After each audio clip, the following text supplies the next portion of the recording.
In the grim darkness of the far future, you'd be forgiven for assuming every human world is a miserable war-torn nightmare. The Imperium of man isn't exactly famous for its comfortable living standards, and yet there is a striking exception to that rule.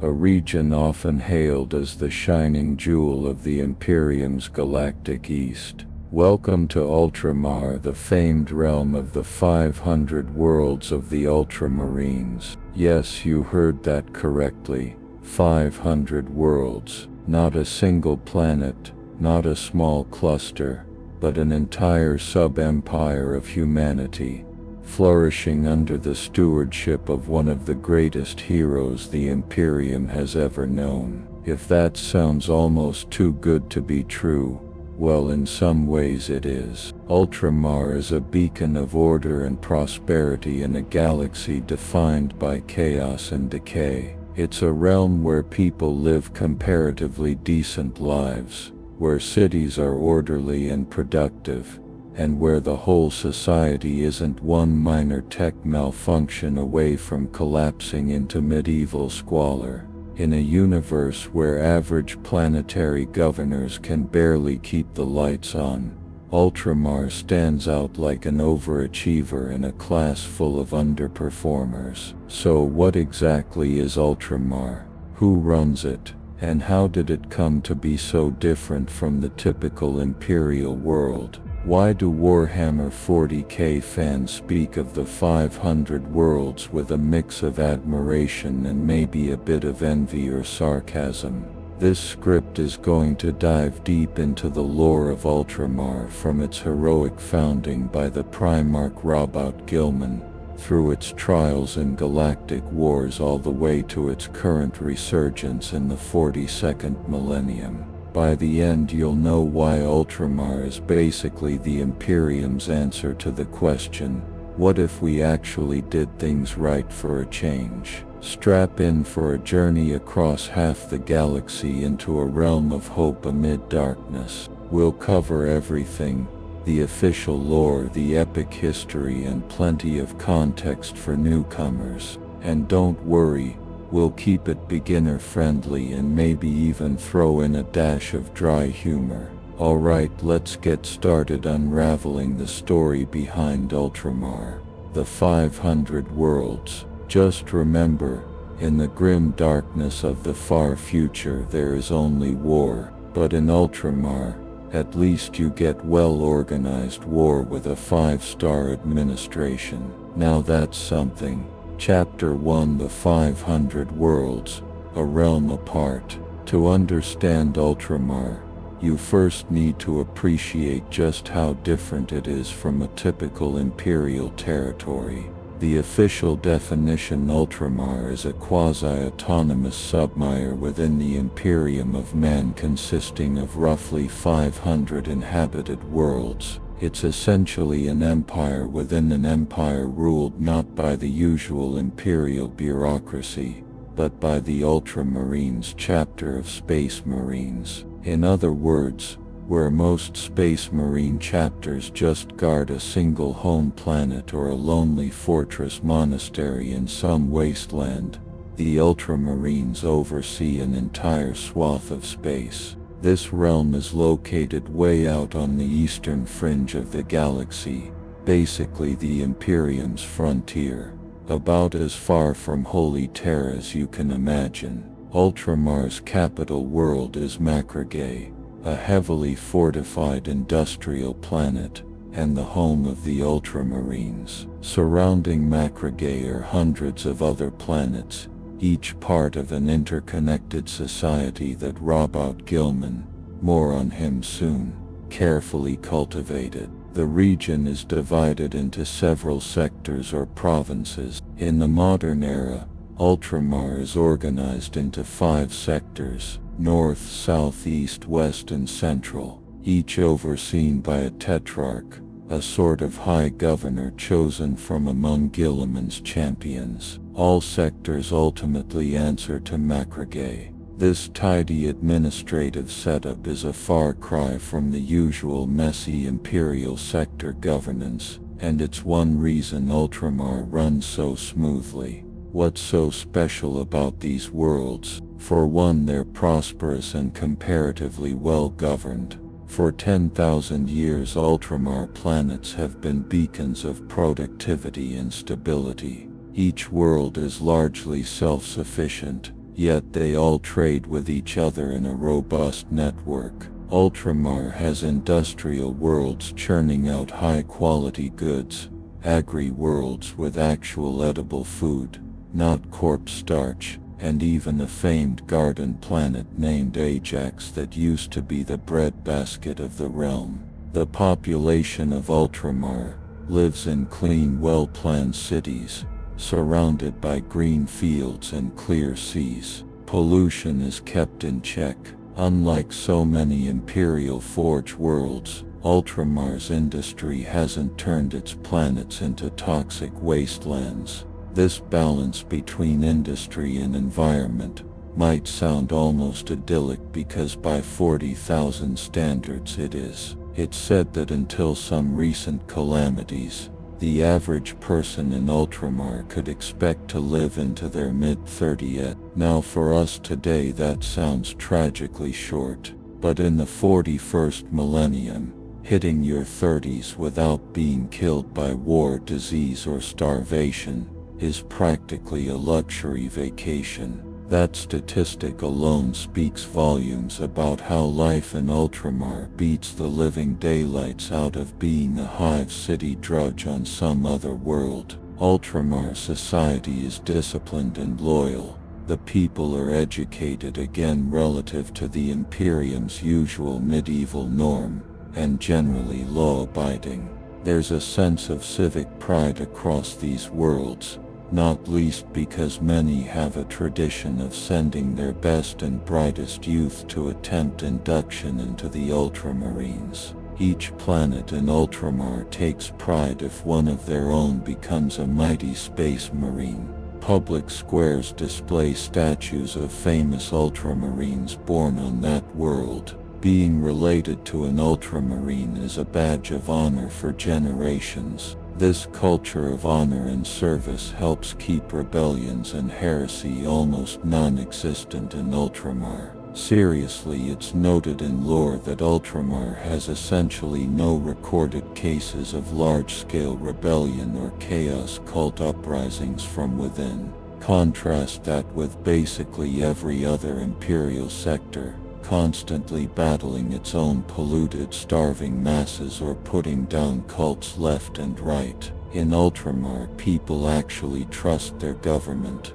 They might grumble about taxes like anywhere, but deep down they know the system works because it actually does. Now politically, how does Ultramar fit into the Imperium? Officially, Ultramar is part of the Imperium of Man, subject to the Emperor's laws. It's just given an unusual degree of autonomy. The Ultramarines chapter master, sometimes bearing the title Lord of Ultramar, or Lord Macragge, acts as the de facto head of state for the region.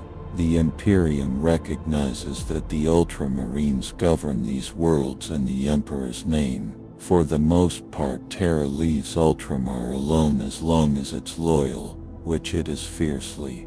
The worlds of Ultramar don't pay the standard Imperial tithes, the usual heavy taxes of grain, manpower, etc., that most planets owe. Instead, they channel their resources into supporting the Ultramarines and their own local defense. Don't think for a second that makes Ultramar a freeloader. In fact, Ultramar's productivity is so high that its worlds raise and equip entire regiments of the Imperial Guard, known as the Ultramar Auxilia in their region, above and beyond their local needs. Hundreds of regiments from Ultramar have been sent off to fight in the Emperor's wars all across the galaxy. These soldiers tend to be superbly trained and outfitted by guard standards, since they come from a region where everything is efficient and high quality. So Ultramar more than pulls its weight, it just does so on its own terms. Because of this unique situation, some Imperial commentators historically gave Ultramar the side-eye, jokingly calling it a new empire or hinting that it was almost its own separate kingdom. But Guilliman and the Ultramarines have always been adamant that Ultramar serves the Imperium. It's not a rival to Terra, just an unusually well-run part of it. In truth, the Imperium could probably learn a thing or two from Ultramar's example. Not that most Imperial leaders would ever admit that openly. It's a delicate balance. Ultramar's semi-independence is tolerated because it gets results. If some no-name planetary governor tried to secede and run their own mini-empire, they'd get a visit from the Inquisition and a few Space Marine strike cruisers before you could say heresy. But when the beloved Ultramarines do it, and do it so well that their region is a bulwark against countless enemies, well, exceptions are made. Defense-wise, Ultramar is formidable. Each world maintains its own planetary defense force, the Ultramar Auxilia. And these are not ragtag militias. They are as disciplined and well-equipped as any in the galaxy.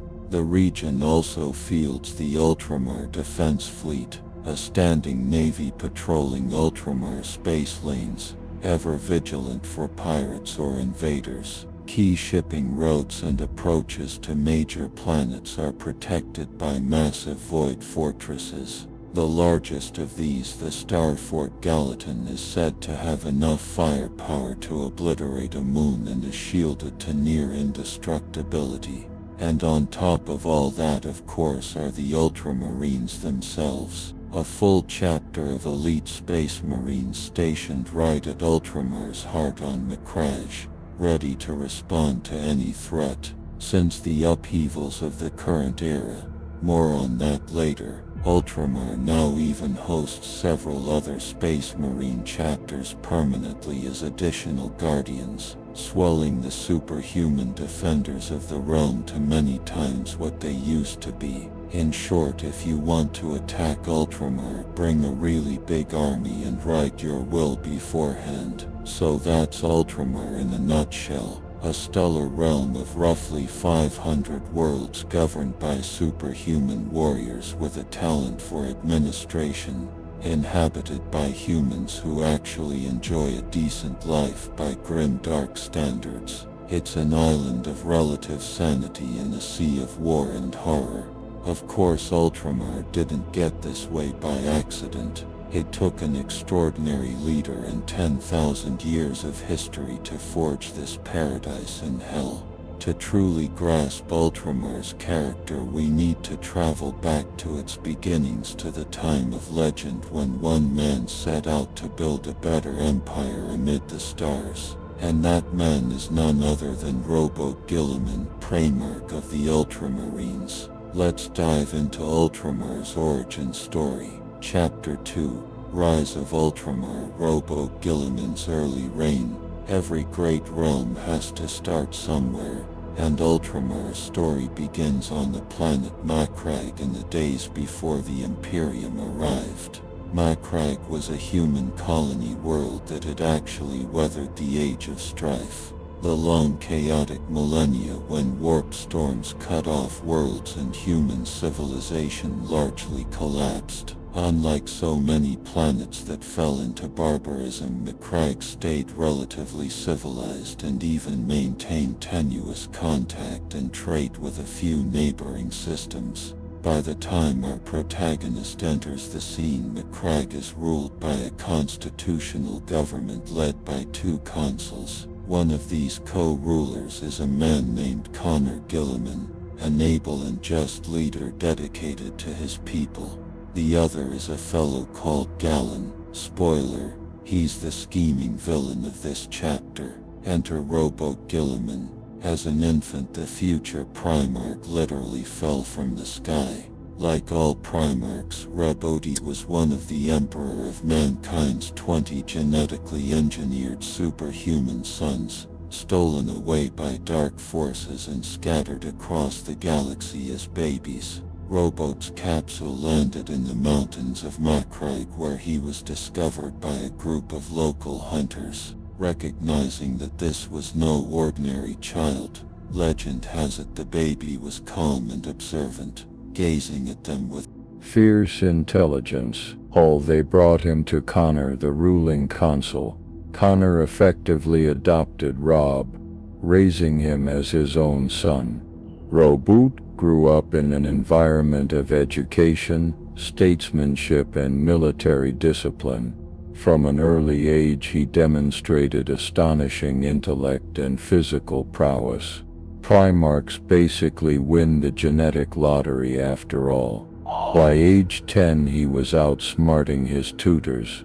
By his teens he was commanding armies. The people of Macraig came to admire Roboute as a prodigy and natural leader. However, not everyone was thrilled by this golden boy's rise.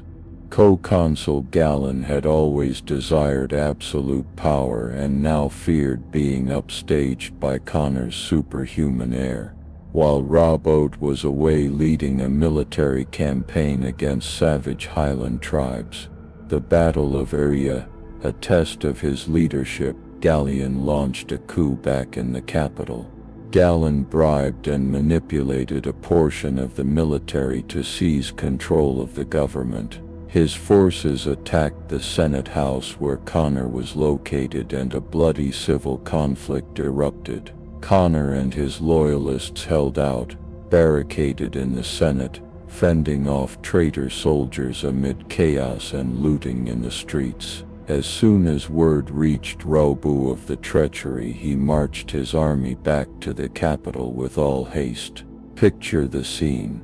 The city is burning, a drunken rebel mob rampages, and Connor's loyal guards make their last stand protecting their wounded consul. Roboute arrives like the wrath of the gods. He and his veteran troops smash through the rebels, relieve the siege of the Senate House, and rout Gallon's forces. Roboute himself fights his way to his father's side. Tragically, Connor has been mortally wounded by an assassin's blade and is dying. In his final moments, Connor imparts his last counsel to Roboute and reveals Gallon's betrayal fully.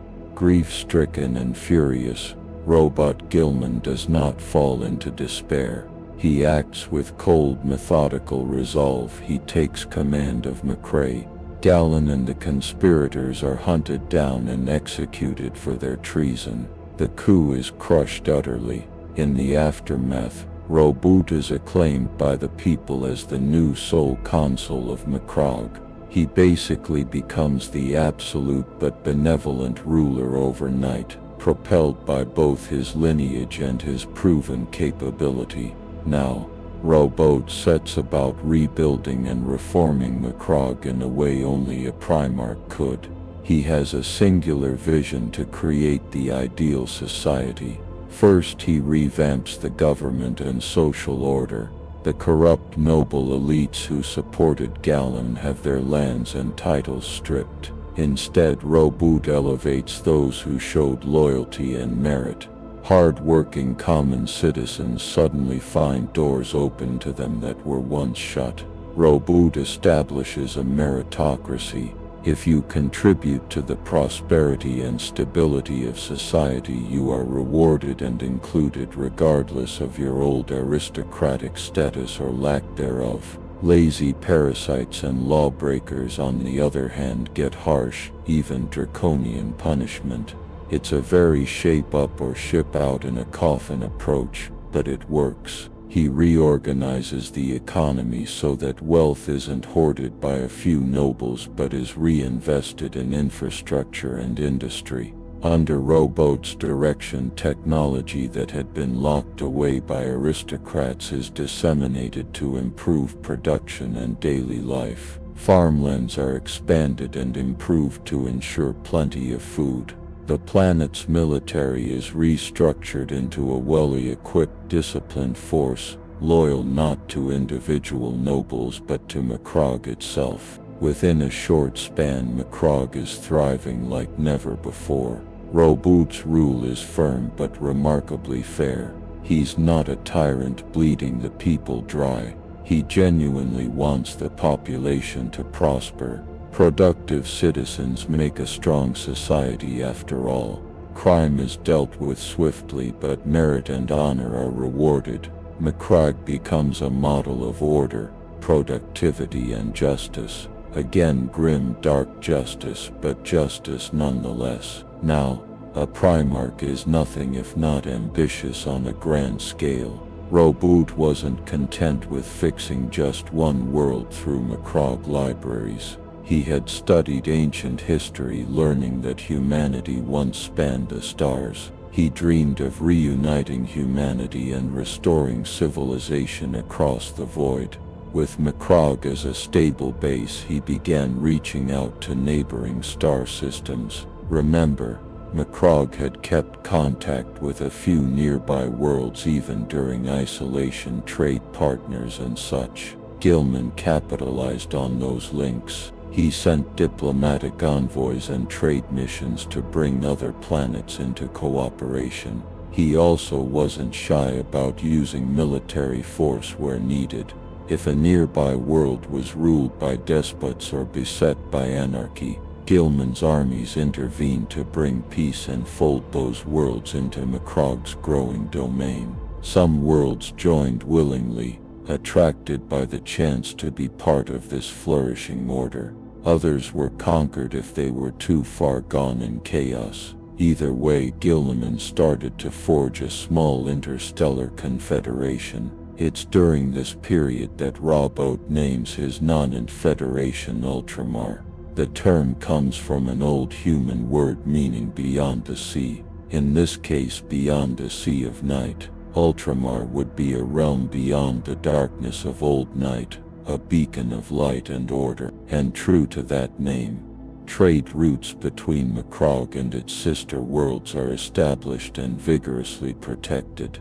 Within a few years, Guilliman has an enclave of stable systems exchanging resources and knowledge. Macragge gets raw materials and talent from other worlds. In return, those worlds get security, new technology and inclusion, and something greater. Everyone benefits, at least everyone who plays by the rules. Pirates, warlords and would-be oppressors get crushed without mercy. Then destiny comes knocking in the form of the Emperor of Mankind. The Emperor's great crusade, his effort to reunite all human worlds into a new golden age, had been raging across the galaxy, but very far from Ultramar. Eventually, around the year 30,000 or so, one of the Emperor's expeditionary fleets pushes out to the eastern fringe. They reach a planet called Ispander, a fringe world that had contact with Ultramar. The Emperor hears incredible reports. There's a powerful human warlord out here building an enlightened empire on the galactic edge, and a canny suspicion arises. Could it be one of his lost sons? The Emperor likely had some psychic inkling too, as tales suggest. However, just as the Emperor's fleet sets course for Macragge, freak warp storms erupt around Ultramar space. In Warhammer, the warp has a cruel sense of humor. These storms are so bad even the Emperor can't immediately force through. For 5 years, Macragge and its neighbors are cut off by raging warp disturbances, and the Emperor has to hold off. Meanwhile, within that bubble, Roboute keeps on doing what he does best, improving Ultramar. By the time those warp storms finally subside and the Emperor arrives at Macragge, Guilliman has not only maintained order, he's expanded it dramatically. Macragge is shining like a jewel. Its cities rebuilt in gleaming marble and steel. Its armies well equipped and looking to the stars for new horizons. Guilliman has begun building starships of his own and preparing for larger endeavors. So when the Emperor of Mankind at last steps foot on Macragge, he finds something unique. A Primarch's son who has already created a miniature version of the Imperial ideal on his own. The Emperor is by all accounts delighted, possibly even relieved. Roboute Guilliman meets his true father for the first time and there's mutual respect right away. No rebellion, no tests of strength needed. Guilliman kneels and swears loyalty on the spot. He had long theorized that he must be part of some greater design. He knew he was not a normal man after all, and now the answers stand before him. The Emperor officially makes Roboute the Primarch Supreme Commander of the Ultramarines Legion, a massive army of Space Marines engineered from Guilliman's own gene seed.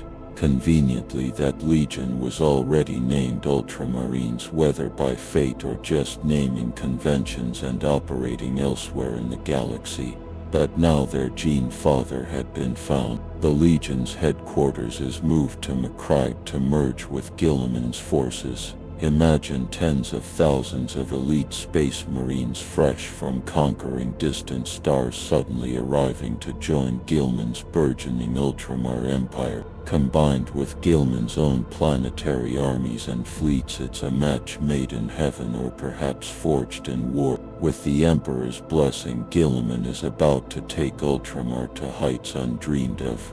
Thus Macraig and its allied worlds become officially part of the Imperium of men, but as a distinct realm under Guilliman's leadership. The groundwork is laid for an expansion of Ultramar on a galactic scale. The stage is set, a wise and powerful Primarch at the helm, a legion of super soldiers at his back, and a mandate from the Emperor to bring many more worlds into compliance. Ultramar's golden age is about to begin in earnest as the 500 worlds truly take shape during the Great Crusade. Chapter 3: Ultramar in the Great Crusade, forging the 500 worlds. With Roboute Guilliman at the helm and the Emperor's Great Crusade in full swing, Ultramar entered a golden era of expansion. Now officially part of the Imperium, Guilliman and his Ultramarines Legion were tasked with bringing countless worlds into compliance. Imperial control. Guilliman approached this mandate with the same systematic efficiency he applied on Macraig, but now on a galactic scale. The result was the rapid growth of Ultramar from a local enclave into a vast stellar empire encompassing hundreds of planets.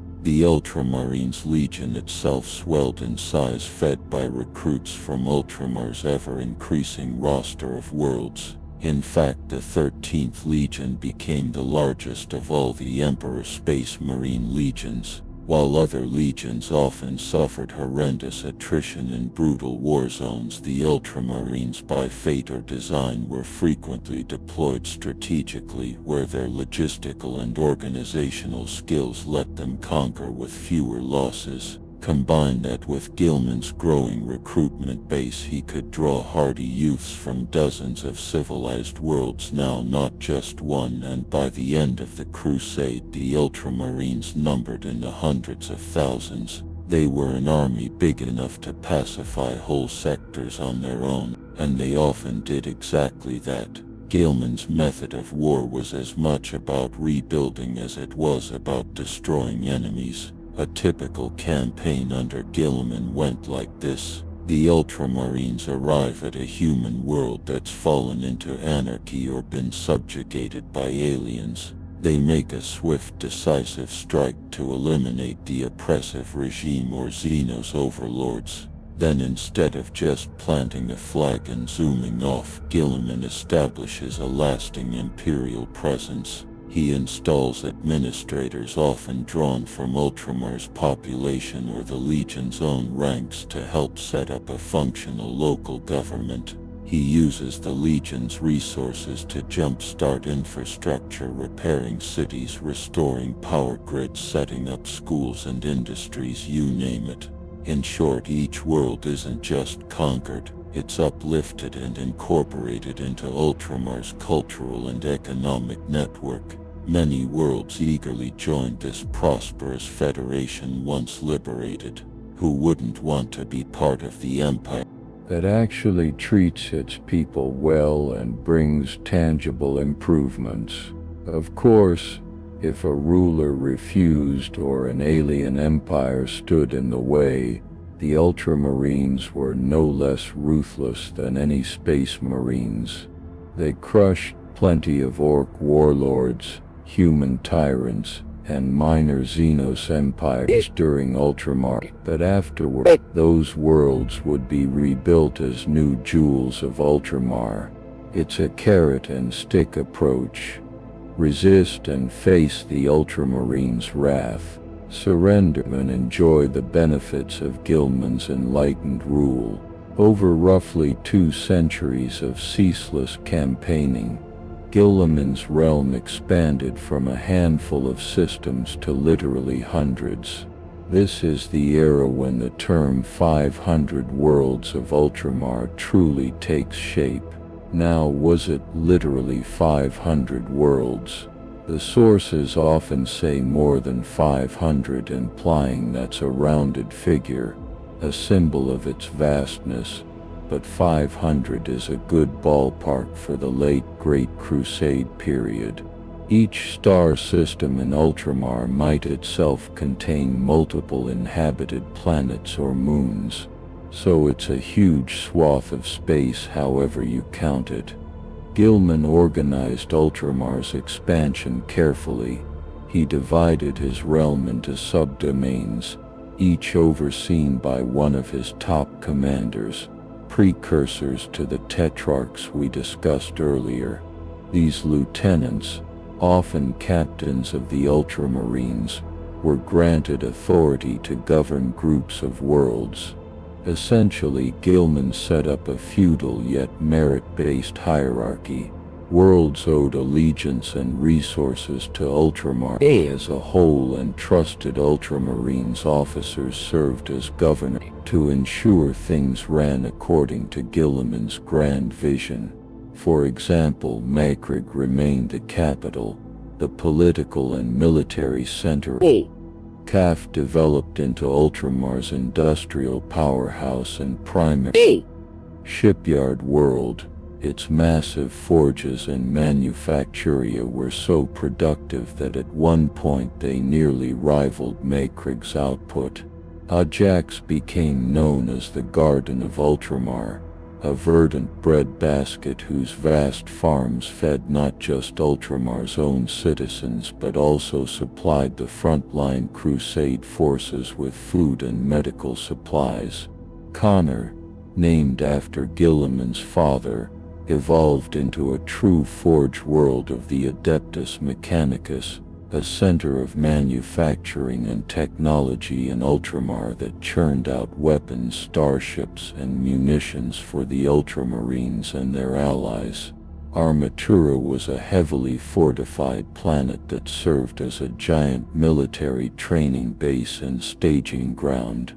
It was essentially one big garrison and arsenal producing armies and war material, and its people were all well versed in warfare.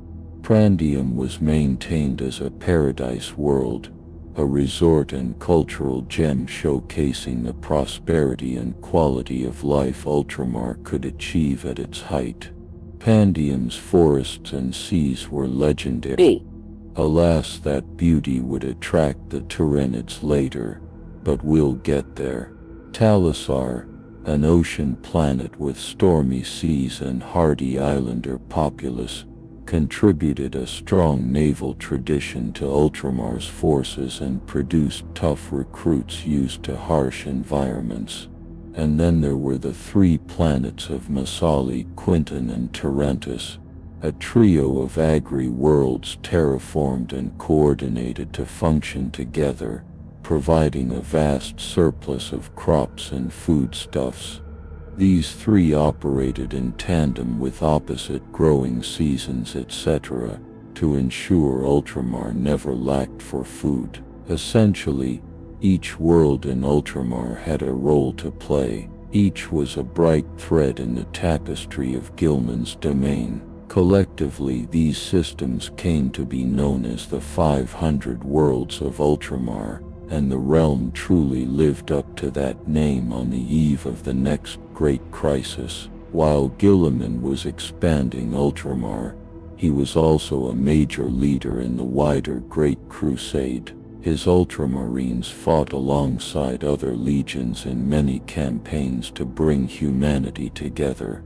There was a healthy and sometimes not so healthy rivalry with his brother Primarchs. Some, like Rogel or Sanguinius, respected Guilliman's organizational genius. Others found him a bit too perfect for their taste. A certain jealousy brewed among some. After all, while their home worlds might still be recovering, or their legions battered, here was Roboute with a personal empire of 500 thriving worlds. One particularly fateful incident highlighting such tension was the compliance of a planet called Monarchia. Monarchia was the gleaming capital city of a human civilization, nurtured and worshiped by the Word-Bearers Legion, led by Primarch Lorgar. Lorgar's approach was the opposite of Guilliman's. He zealously worshipped the Emperor as a god and built a theocratic society devoted to that worship. The Emperor, never keen on being seen as a god, grew displeased with Lorgar's slow, reverent approach to conquest. To teach Lorgar a lesson, the Emperor ordered Guilliman and the Ultramarines to utterly destroy Monarchia, the perfect city that Lorgar cherished. While forcing the Word-Bearers to watch, Guilliman, ever the beautiful son, followed orders. Monarchia was razed to ash in a day, and Lorgar and his legion were made to kneel in the dust and receive a stern lecture from the Emperor. This humiliation cut deeply. It earned the Ultramarines the undying bitterness of Lorgar and the Word-Bearers. Guilliman considered it an unfortunate duty carried out for the greater good. Fanaticism like Lorgar's had no place in the crusade, he reasoned, but the seed of hatred was planted in Lorgar's heart. Tuck that away for now, it will explode violently a bit later in our story. By the close of the Great Crusade, Ultramar was at its height. It was the pride of the Imperium's eastern frontier, often held up as an example of here's what we're fighting for, a human civilization that actually works. Roboute Guilliman had essentially written the playbook on how to govern worlds efficiently. Literally, he wrote volumes of organizational doctrine and military treatises during this time. If one of his Primarch brothers needed advice on logistics or administration, they often turned to him. He was called the Avenging Son and sometimes the Master of Ultramar. From Macrae, Guilliman could look at a map of his 500 worlds and see a legacy of order that he and his sons built with their own hands. However, the galaxy was not destined to enjoy peace for long. Even as Ultramar reached this pinnacle, a storm was brewing that would engulf the Imperium, a civil war that would test Ultramar as never before. The Horus heresy was about to erupt, and Guilliman's 500 worlds sat squarely in the sights of those who would see the Emperor's dream burn. Let's move into those dark times and see how Ultramar weathered the greatest betrayal in human history. Chapter 4: The Horus Heresy, Ultramar Under Siege. Just as Ultramar reached its zenith, the unthinkable happened. The Imperium was torn apart from within. In the grand drama of Warhammer 40k, this is the Horus Heresy, the galaxy-spanning civil war where the Emperor's favored son, War Master Horus, and half the Space Marine legions turned traitor against the Imperium. While the main events of the heresy would climax far away on Terra, Ultramar was far from spared. In fact, it became a major front in the war, targeted for destruction by the traitors. Roboute Guilliman and his Ultramarines found themselves under attack by former comrades fighting for the very survival of their home realm. Horus knew that Guilliman's Ultramarines were a key loyalist strength. Their numbers and Ultramar's resources could tip the balance if given the chance to muster against him, so even before open rebellion was declared, Horus, secretly corrupted by chaos, devised a way to underscore the Ultramarines early. The tool he chose was Guilliman's bitter rival Lorgar, Primarch of the Word-Bearers. Lorgar had nursed a deep grudge since the humiliation at Monarchia. By the time of the heresy, Lorgar had become a dark apostle of chaos and was eager for vengeance. The trap was set on the world of Kaf. Under the pretense of a joint military operation, the Word-Bearers Legion and elements of the Ultramarines Legion gathered together on Kaf, a major ultramarine industrial planet. Ostensibly they were to launch a cooperative strike into the nearby Orc-held territories. The Ultramarines, trusting their brothers, arrived in force, including Guilliman himself, and assembled for a grand send-off in Kal's orbit and on its surface. It was to be a glorious day until it became an infamous one. Without warning, the Word-Bearers unleashed a devastating surprise attack. It was treachery on an almost unimaginable scale. As Ultramarines' ships were docked and unprepared, the Word-Bearers' fleet opened fire at point-blank range. Orbital defense platforms the Ultramarines thought were friendly suddenly bombarded Guilliman's vessels. On the ground, Word-Bearers legionaries turned their guns on unsuspecting Ultramarines during what was supposed to be a peaceful joint parade. The result was carnage. Many Ultramarine warships were annihilated in the opening minutes. Caught with shields down, thousands of Space Marines died before they even knew they were under attack. Guilliman himself was nearly killed when traitors bombed the command bunker he was in.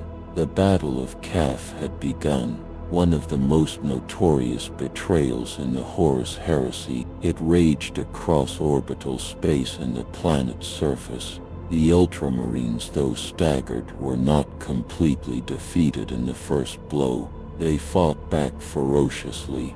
Captain Remus Ventinis and others rallied companies on the ground. In space, Ultramarine warships scrambled and managed to take down some Word-Bearer vessels after the initial surprise. However, the Word-Bearers had another vile edge. They had secretly corrupted Kala's star. Using sorcery and arcane tech, they caused Kali's sun to erupt in a deadly cascade of radiation. A wave of solar fire blasted the planet, poisoning its atmosphere and bathing it in mutagenic UV rays. All combatants on Kaf's surface suddenly had a new problem: lethal radiation. The Ultramarines were forced to retreat into underground shelters and archies to survive. The Word-Bearers, largely willing to die for their dark cause and having prepared some shielding, followed them into the tunnels to continue the fight in the dark. Ultimately, the Ultramarines did manage to win a costly victory at Kaf. If victory means driving off the traitors, the Word-Bearers were on a schedule. They had done the intended damage and had orders not to get bogged down, so Lorgar and most of his forces left Kal after inflicting maximum mayhem. They left a ruined world behind. Kaf, once thriving surface, was now an irradiated wasteland. To this day, 10,000 years later, the people of Kaf live in subterranean cities because the surface is still lethally radioactive. That's how badly the Word-Bearers hurt it in just that one day. The Ultramarines Legion itself was savaged. Estimates vary, but perhaps a quarter of the Legion was wiped out at Kal. Remember, they were the largest legion. Even after losing tens of thousands of Astartes, they still had a lot remaining. But the blow was severe, not to mention the blow to morale and trust. Yet the attack on Kal was just the beginning of Horus and Lorgar's campaign against Ultramar. With communications to Terra cut and Ultramar reeling, the traitors launched a sector-wide invasion of Ultramar. This is often called the Shadow Crusade. The Word-Bearers, now joined by Angrons, World Eaters, another traitor legion known for its insane, bloodthirsty berserkers, spread out to attack Ultramar's worlds on multiple fronts. One by one, Ultramar's remote planets came under assault. The World Eaters, who basically live for slaughter, fell upon strategic worlds like Armatura, Ultramar's fortress training planet. The defense of Armatura was valiant. Ultramarine garrisons and militias put up fierce resistance, but Angron's horde was unstoppable, and the planet was devastated. Other worlds with smaller defenses simply vanished in flame without even getting a message out. It's said that about 15th of Ultramar's 500 worlds were lost in just this short, frantic period. Think about that. Roughly 100 worlds burned or conquered by the traitors in a blitz. The Ultramarines were used to being the ones doing the conquering.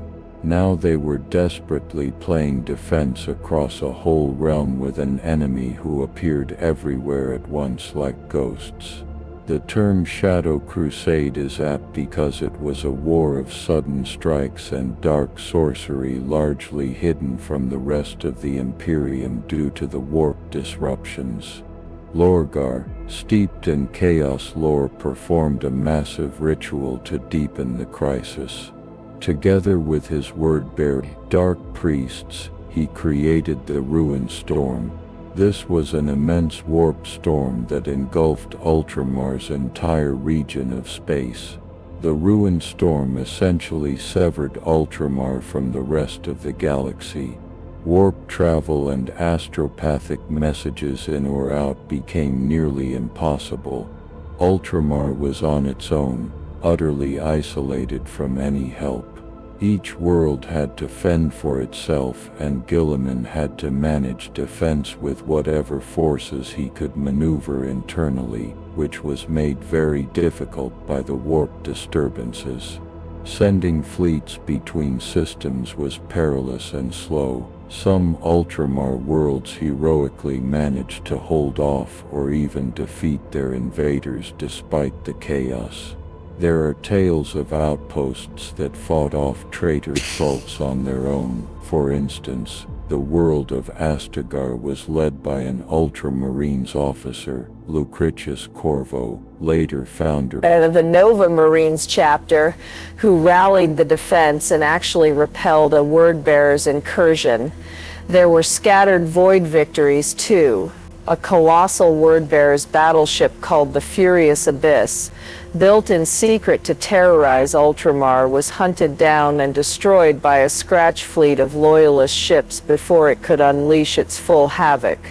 But for every bright spot, there were more tragedies where whole cities or continents were butchered by cornate blood god-crazed world eaters or corrupted into cheryl pits by the word-bearers. The pinnacle of the Shadow Crusade savagery came when Lorgar and Angron lured Guilliman into a trap on the planet Nucaria. Now Nucaria was actually Angron's own original homeworld, a world of brutal slavery and gladiatorial fighting where he had suffered before being found by the Emperor. It wasn't originally part of Ultramar, but events drew the fight there. Lorgar orchestrated matters so that Guilliman's forces pursued the traitors to Nucaria, hoping to corner Angron and Lorgar and end their rampage. What the Ultramarines didn't fully realize was that Angron was undergoing a horrific transformation. Angron had always been psychologically unstable. The man had butcher's nails driven into his brain that made him permanently hyperviolent. Long story. And the warp powers of chaos were elevating him to something even more monstrous on Neria. During the climactic confrontation, Lorgar essentially completed a ritual that turned Angron into a demon prince of the blood god Horn.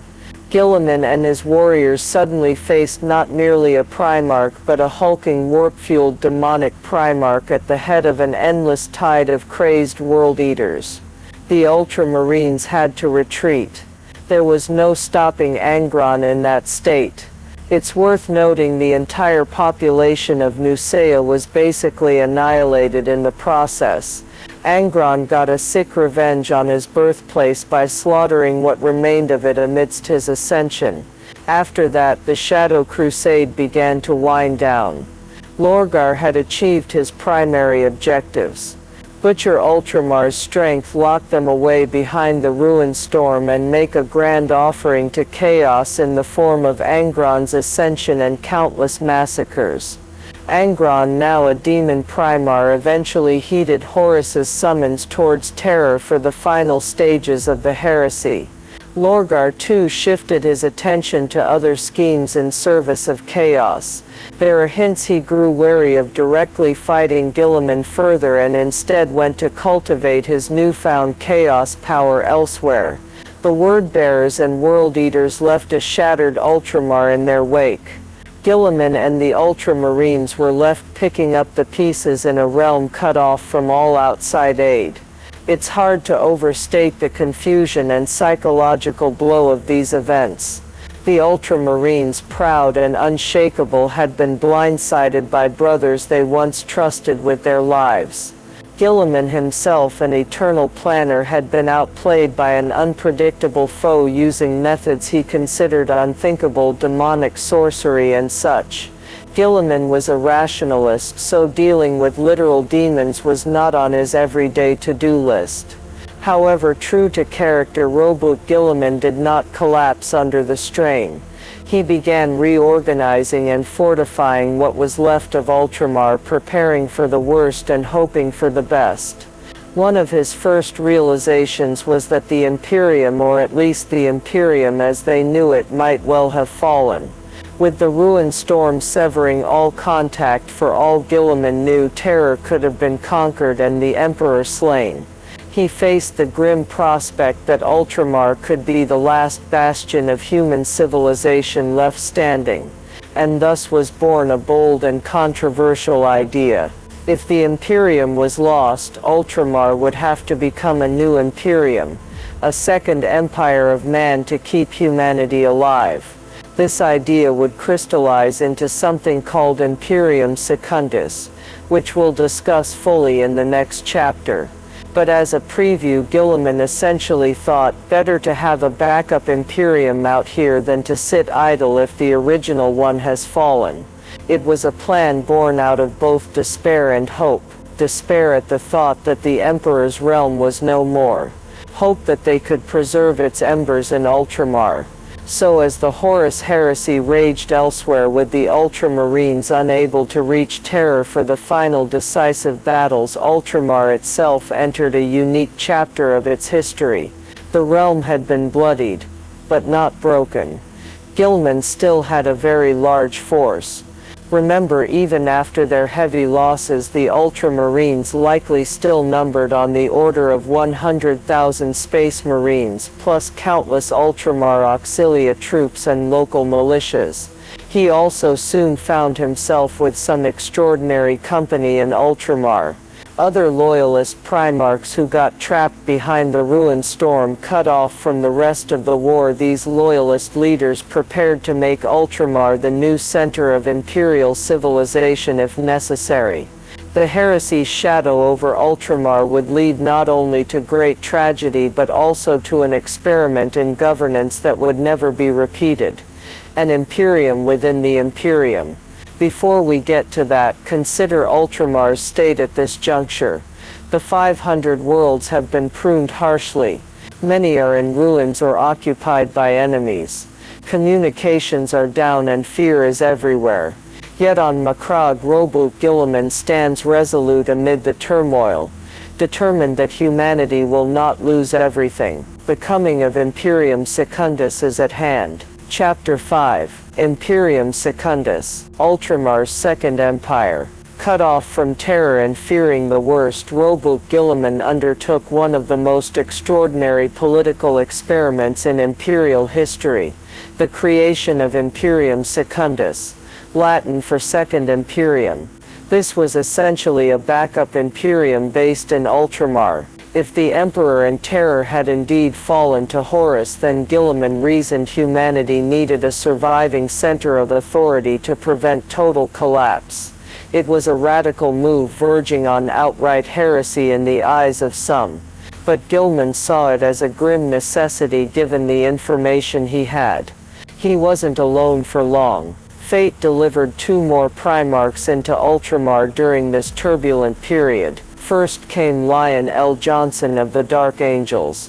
The Lion had been hunting the Night Lord's traitor legion across the galaxy. He captured their Primarch, the murderous Conrad Kurz Night Haunter, and while transporting that prisoner was drawn to Macragge partially by the psychic beacon of Ultramar's Ferris device on Sophar, an ancient alien lighthouse that Ultramar's forces had activated to signal loyalists. The Lion arrived with a substantial force of Dark Angels, although his arrival was dramatic in its own right because Kurz managed to escape confinement and cause chaos on Macragge.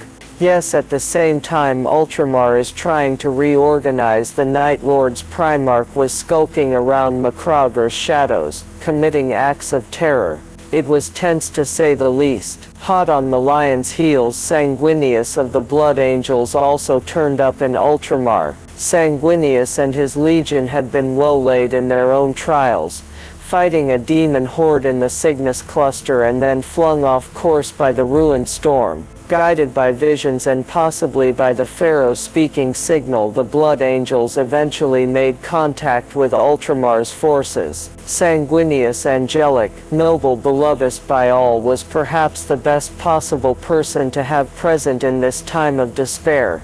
Where Guilliman provided logic and structure, Sanguinius provided hope and inspiration. Now imagine Macragge at this moment. 3 loyalist Primarchs, Guilliman, Sanguinius and Lion L. Johnson, all gathering with their forces in one place, something that hadn't happened since the Great Crusade's triumphant days. Yet around them the 500 worlds are still largely isolated, and nobody knows the truth of what's happened on Terra. They only know that Horus rebelled and that they themselves have been attacked and cut off. It's in this context that Guilliman proposes Imperium Secundus. The idea is formalized in a council between the Primarchs. Guilliman doesn't claim the new throne for himself. Instead, he suggests that Sanguinius become the regent, effectively the acting emperor of this second Imperium. Sanguinius at first is reluctant. He's humble and utterly loyal to the real emperor, but he is eventually persuaded that if the emperor truly is gone, someone of pure heart and vision must carry the torch. Sanguinius agrees to serve as the figurehead leader. He is proclaimed Emperor Regent of Imperium Secundus in a solemn ceremony on Macragge. It's a bit surreal. The Ultramarines, Dark Angels and Blood Angels essentially crown Sanguinius as a replacement emperor in Ultramar, even as the true emperor still sits on the throne of Terror. Unbeknownst to them, Guilliman takes the title of Lord Protector or Lord Warden. Accounts vary on the exact wording. Basically, he remains the chief administrator and strategist, the role he's naturally suited for. The Lion is given command of the combined military forces besides each Primarch still directly leading his own legion. The Lion, however, remains somewhat skeptical of the whole affair. He's always been a secretive one and wasn't entirely convinced the Emperor was gone. Tensions simmered, especially because Conrad Kurz, Night Haunter, was still on the loose, skulking in the shadows on Macragge, and committing serial murders to terrorize them. Kurz, being the twisted creature he is, tried to prove that even under Guilliman's glorious rule, he could bring fear and anarchy.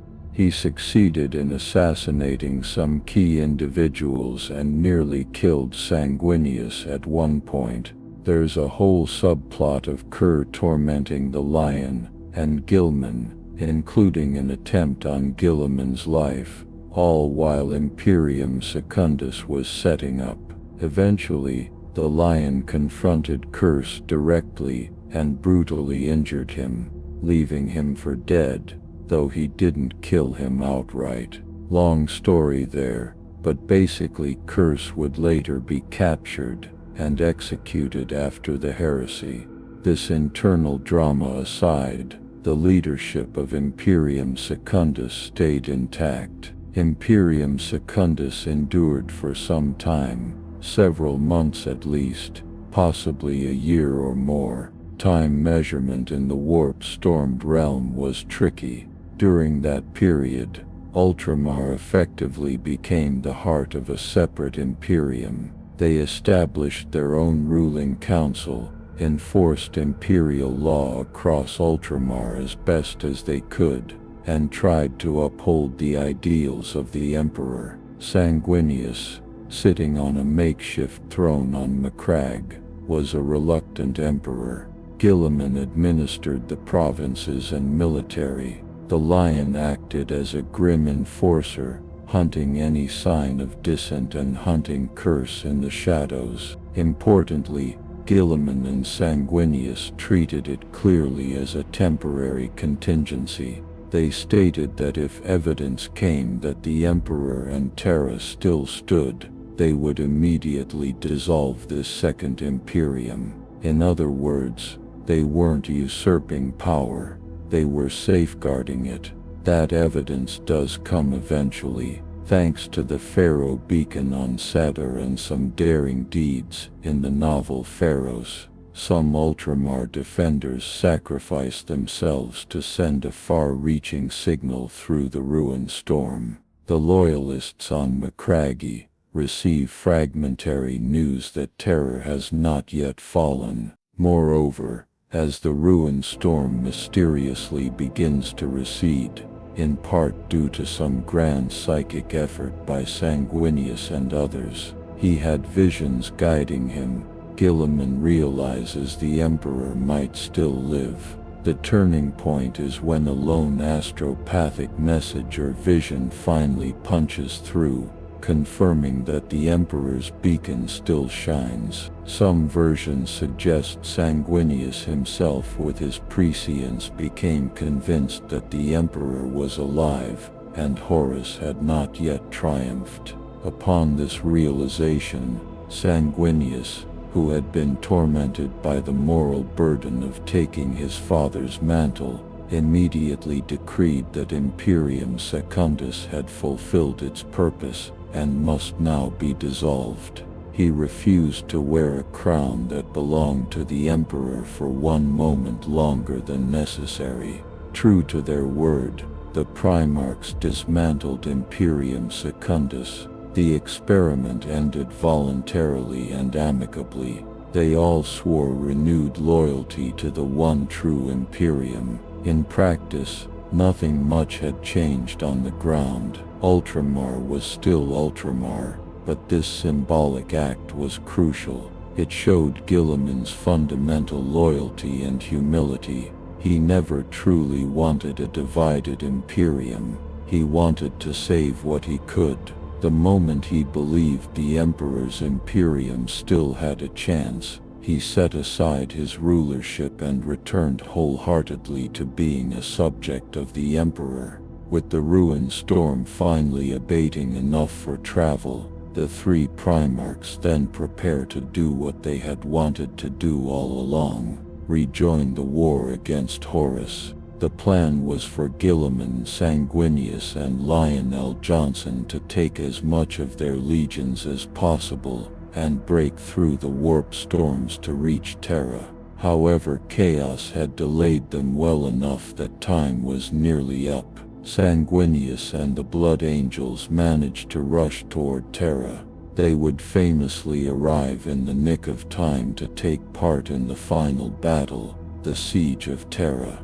The Lion's path took him on a different course. After clashing with Curse and dealing with some other obligations, The Dark Angels ended up not reaching Terra before the end of the heresy, instead liberating other worlds, and later heading toward their own home region. Guilliman likewise started moving his Ultramarines towards Terra, but Horus's rebellion reached its climax too quickly. In the end, Horus was defeated at Terra, in that fateful duel aboard his flagship with the Emperor, which left Horus dead, and the Emperor mortally wounded. By the time Guilliman and his Ultramarines forces emerged from the warp into more central Imperial space, the heresy was effectively over.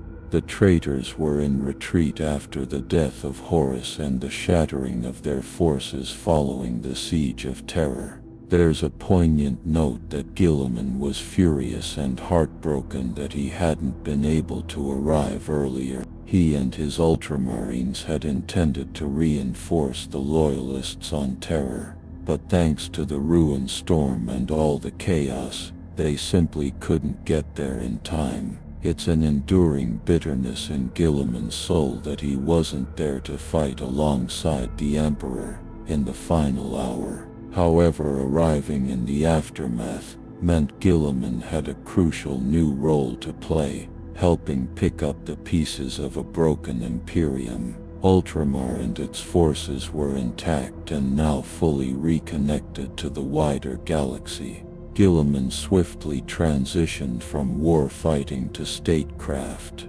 The Imperium had no time to waste. Traitor remnants still held large swaths of territory and everything was in disarray after the Galactic Civil War. Drawing on his experience running Ultramar, Guilliman essentially took charge of rebuilding the Imperium. He was named Lord Commander of the Imperium, effectively the Emperor's regent in matters of governance, and oversaw the Great Scouring, the campaign to chase the traitors into the Eye of Terror, and vast administrative reforms. But before we get ahead into those reforms, let's focus on what all this meant for Ultramar. The Horus heresy with its horrors had proven to Guilliman the dangers of giving too much power to one man, even a Primarch, and the flaws in the old Legion system. It also left Ultramar devastated in parts. Once the ruin storm cleared and Ultramar was reopened to the broader Imperium,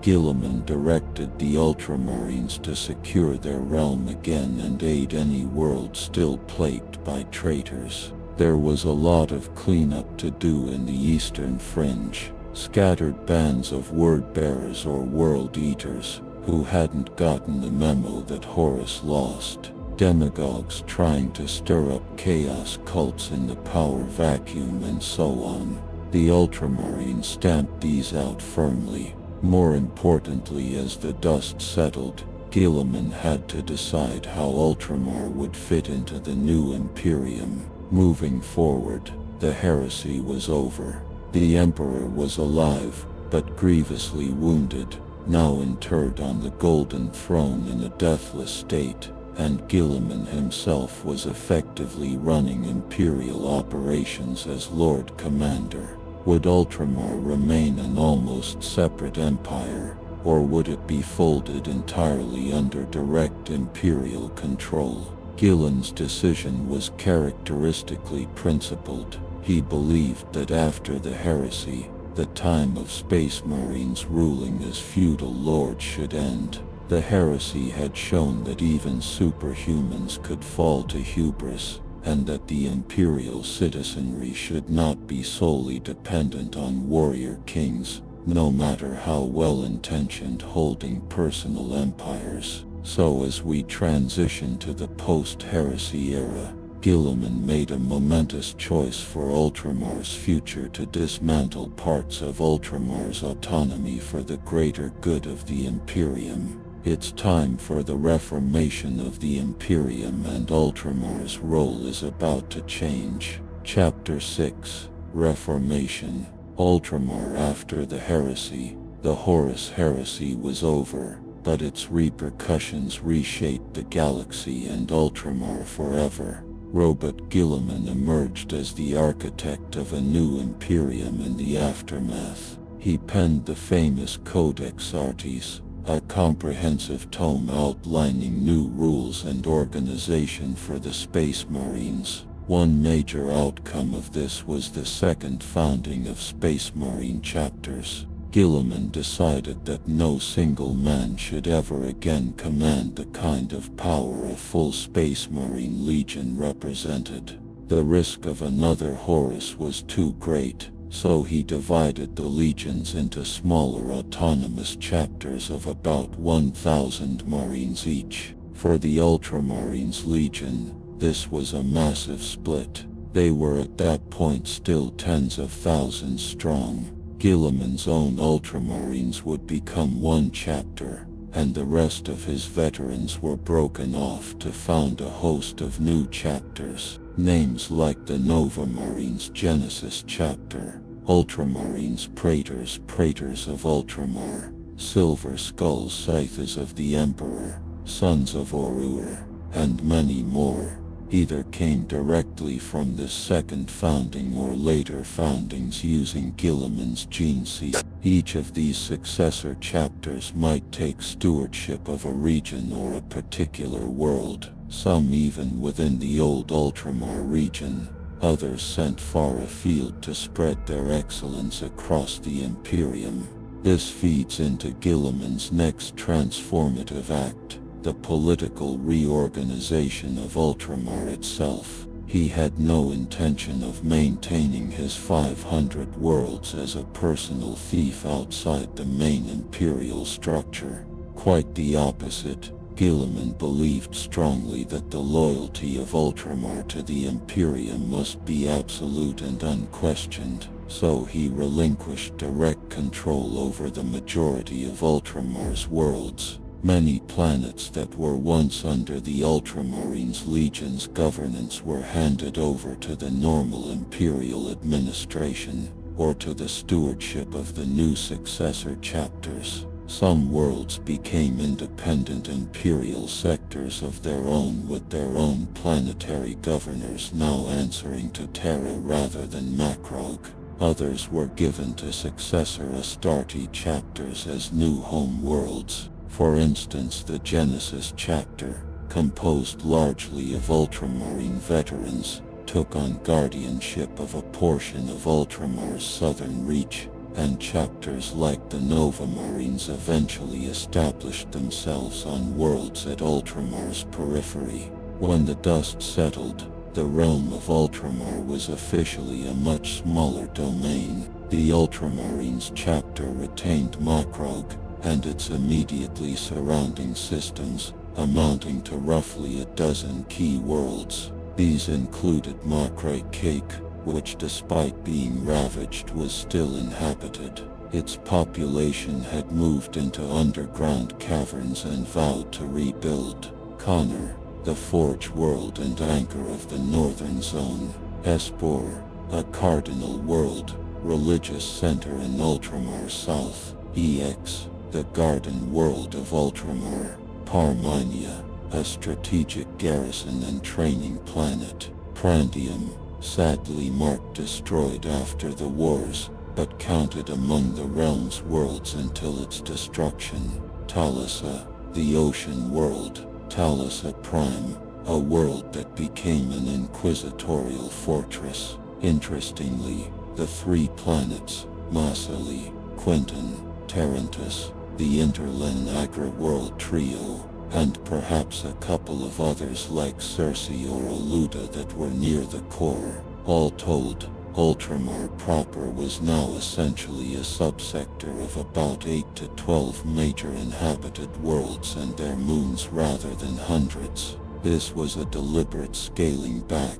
Guilliman did not want his chapter of Space Marines to continue directly ruling over scores of civilian planets. The worlds he kept under Ultramarine stewardship were largely those critical for the chapter operation, or already culturally tightly bound to Macrag. Everything else either became autonomous or was overseen by new chapters. The people of those planets still remembered being part of Ultramar. Of course, there remained a cultural unity, but politically, Ultramar had been trimmed to a fraction of its former size. The Ultramarines chapter, now roughly 1,000 strong instead of 250,000, kept control of the original political and economic center of Ultramar. those dozen worlds, and that was it. What? For those core worlds, life went on much as before. They benefited from the chapter's protection and wise administration. All the worlds that once comprised the larger realm in the region still shared a common cultural heritage with Macragge. They had similar architecture, governmental structures, etc. Thanks to Guilliman's legacy, but formerly they were no longer all under one unified Ultramar Imperium. It surprised many that Guilliman voluntarily gave up such power, but he believed it was necessary. He had seen what unchecked power, combined with transhuman hubris, could do. Horus's revolt for one. He felt Space Marines should no longer directly rule over humanity as feudal lords in peacetime. The new imperial order should be one of institutions and laws, not personal empire. It speaks volumes about Guilliman's character that he gave up an empire for the good of the galaxy at large. He even wrote into the Codex Artes that no chapter should ever control more than a planet and its moons as a domain, a rule many chapters follow, though ironically in modern times, Guilliman himself will decide to undo his own rule, as we'll see later. A perhaps melancholy footnote to this era. Roboute Guilliman did not get to preside over his realm or the Imperium for very long after the heresy. Approximately a century later, some accounts say about 150 to 200 years into the Great Scour, Guilliman faced off against his traitor brother Fulgrim, Primarch of the Emperor's Children, who by then had become a depraved demon prince of Slaanesh. In that duel, Fulgrim managed to inflict a mortal wound on Guilliman with a poisoned blade. The toxin was chaos-tainted and incurable.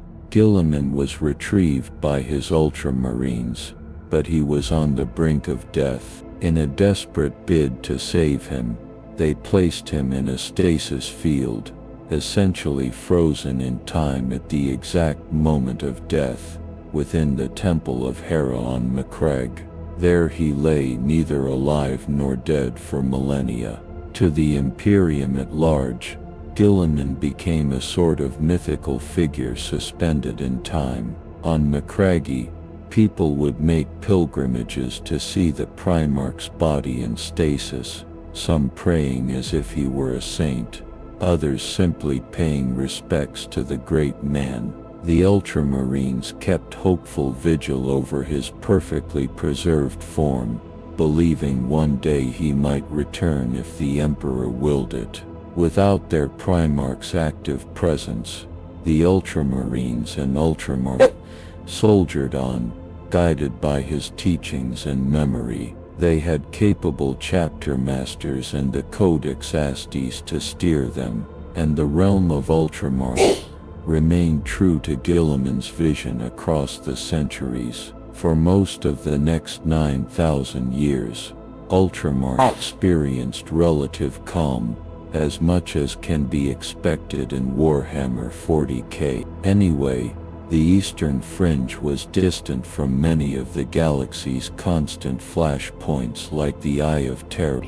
That said, relative calm still involved the occasional invasion or crisis. Nothing in 40k stays peaceful forever. In M32, during the cataclysmic Orc onslaught, known as the War of the Beast, Ultramar found itself under threat by rampaging orc forces. Orcs actually managed to land on worlds like Quinton and even the idyllic Pondium, causing destruction. However, the Ultramarines under Chapter Master Fintus by some accounts, and their allies repelled these green-skin incursions. Ultramar endured and rebuilt any damage swiftly. The orcs learned the hard way that Ultramar's worlds were not easy prey. Over the long middle millennia, the Ultramarines chapter continued to campaign not just in Ultramar, but across the galaxy when called upon. They earned renown in countless conflicts, from pushing back chaos pirates to aiding other sectors under Tyranid assaults. Ultramar itself, though, largely avoided being a primary battleground until much later. The discipline and order in Ultramar society prevented internal strife that plagued other areas of the Imperium, where many Imperial worlds fell into rebellion or succumbed to heretical cults over the centuries. Ultramar populations stayed remarkably loyal and stable.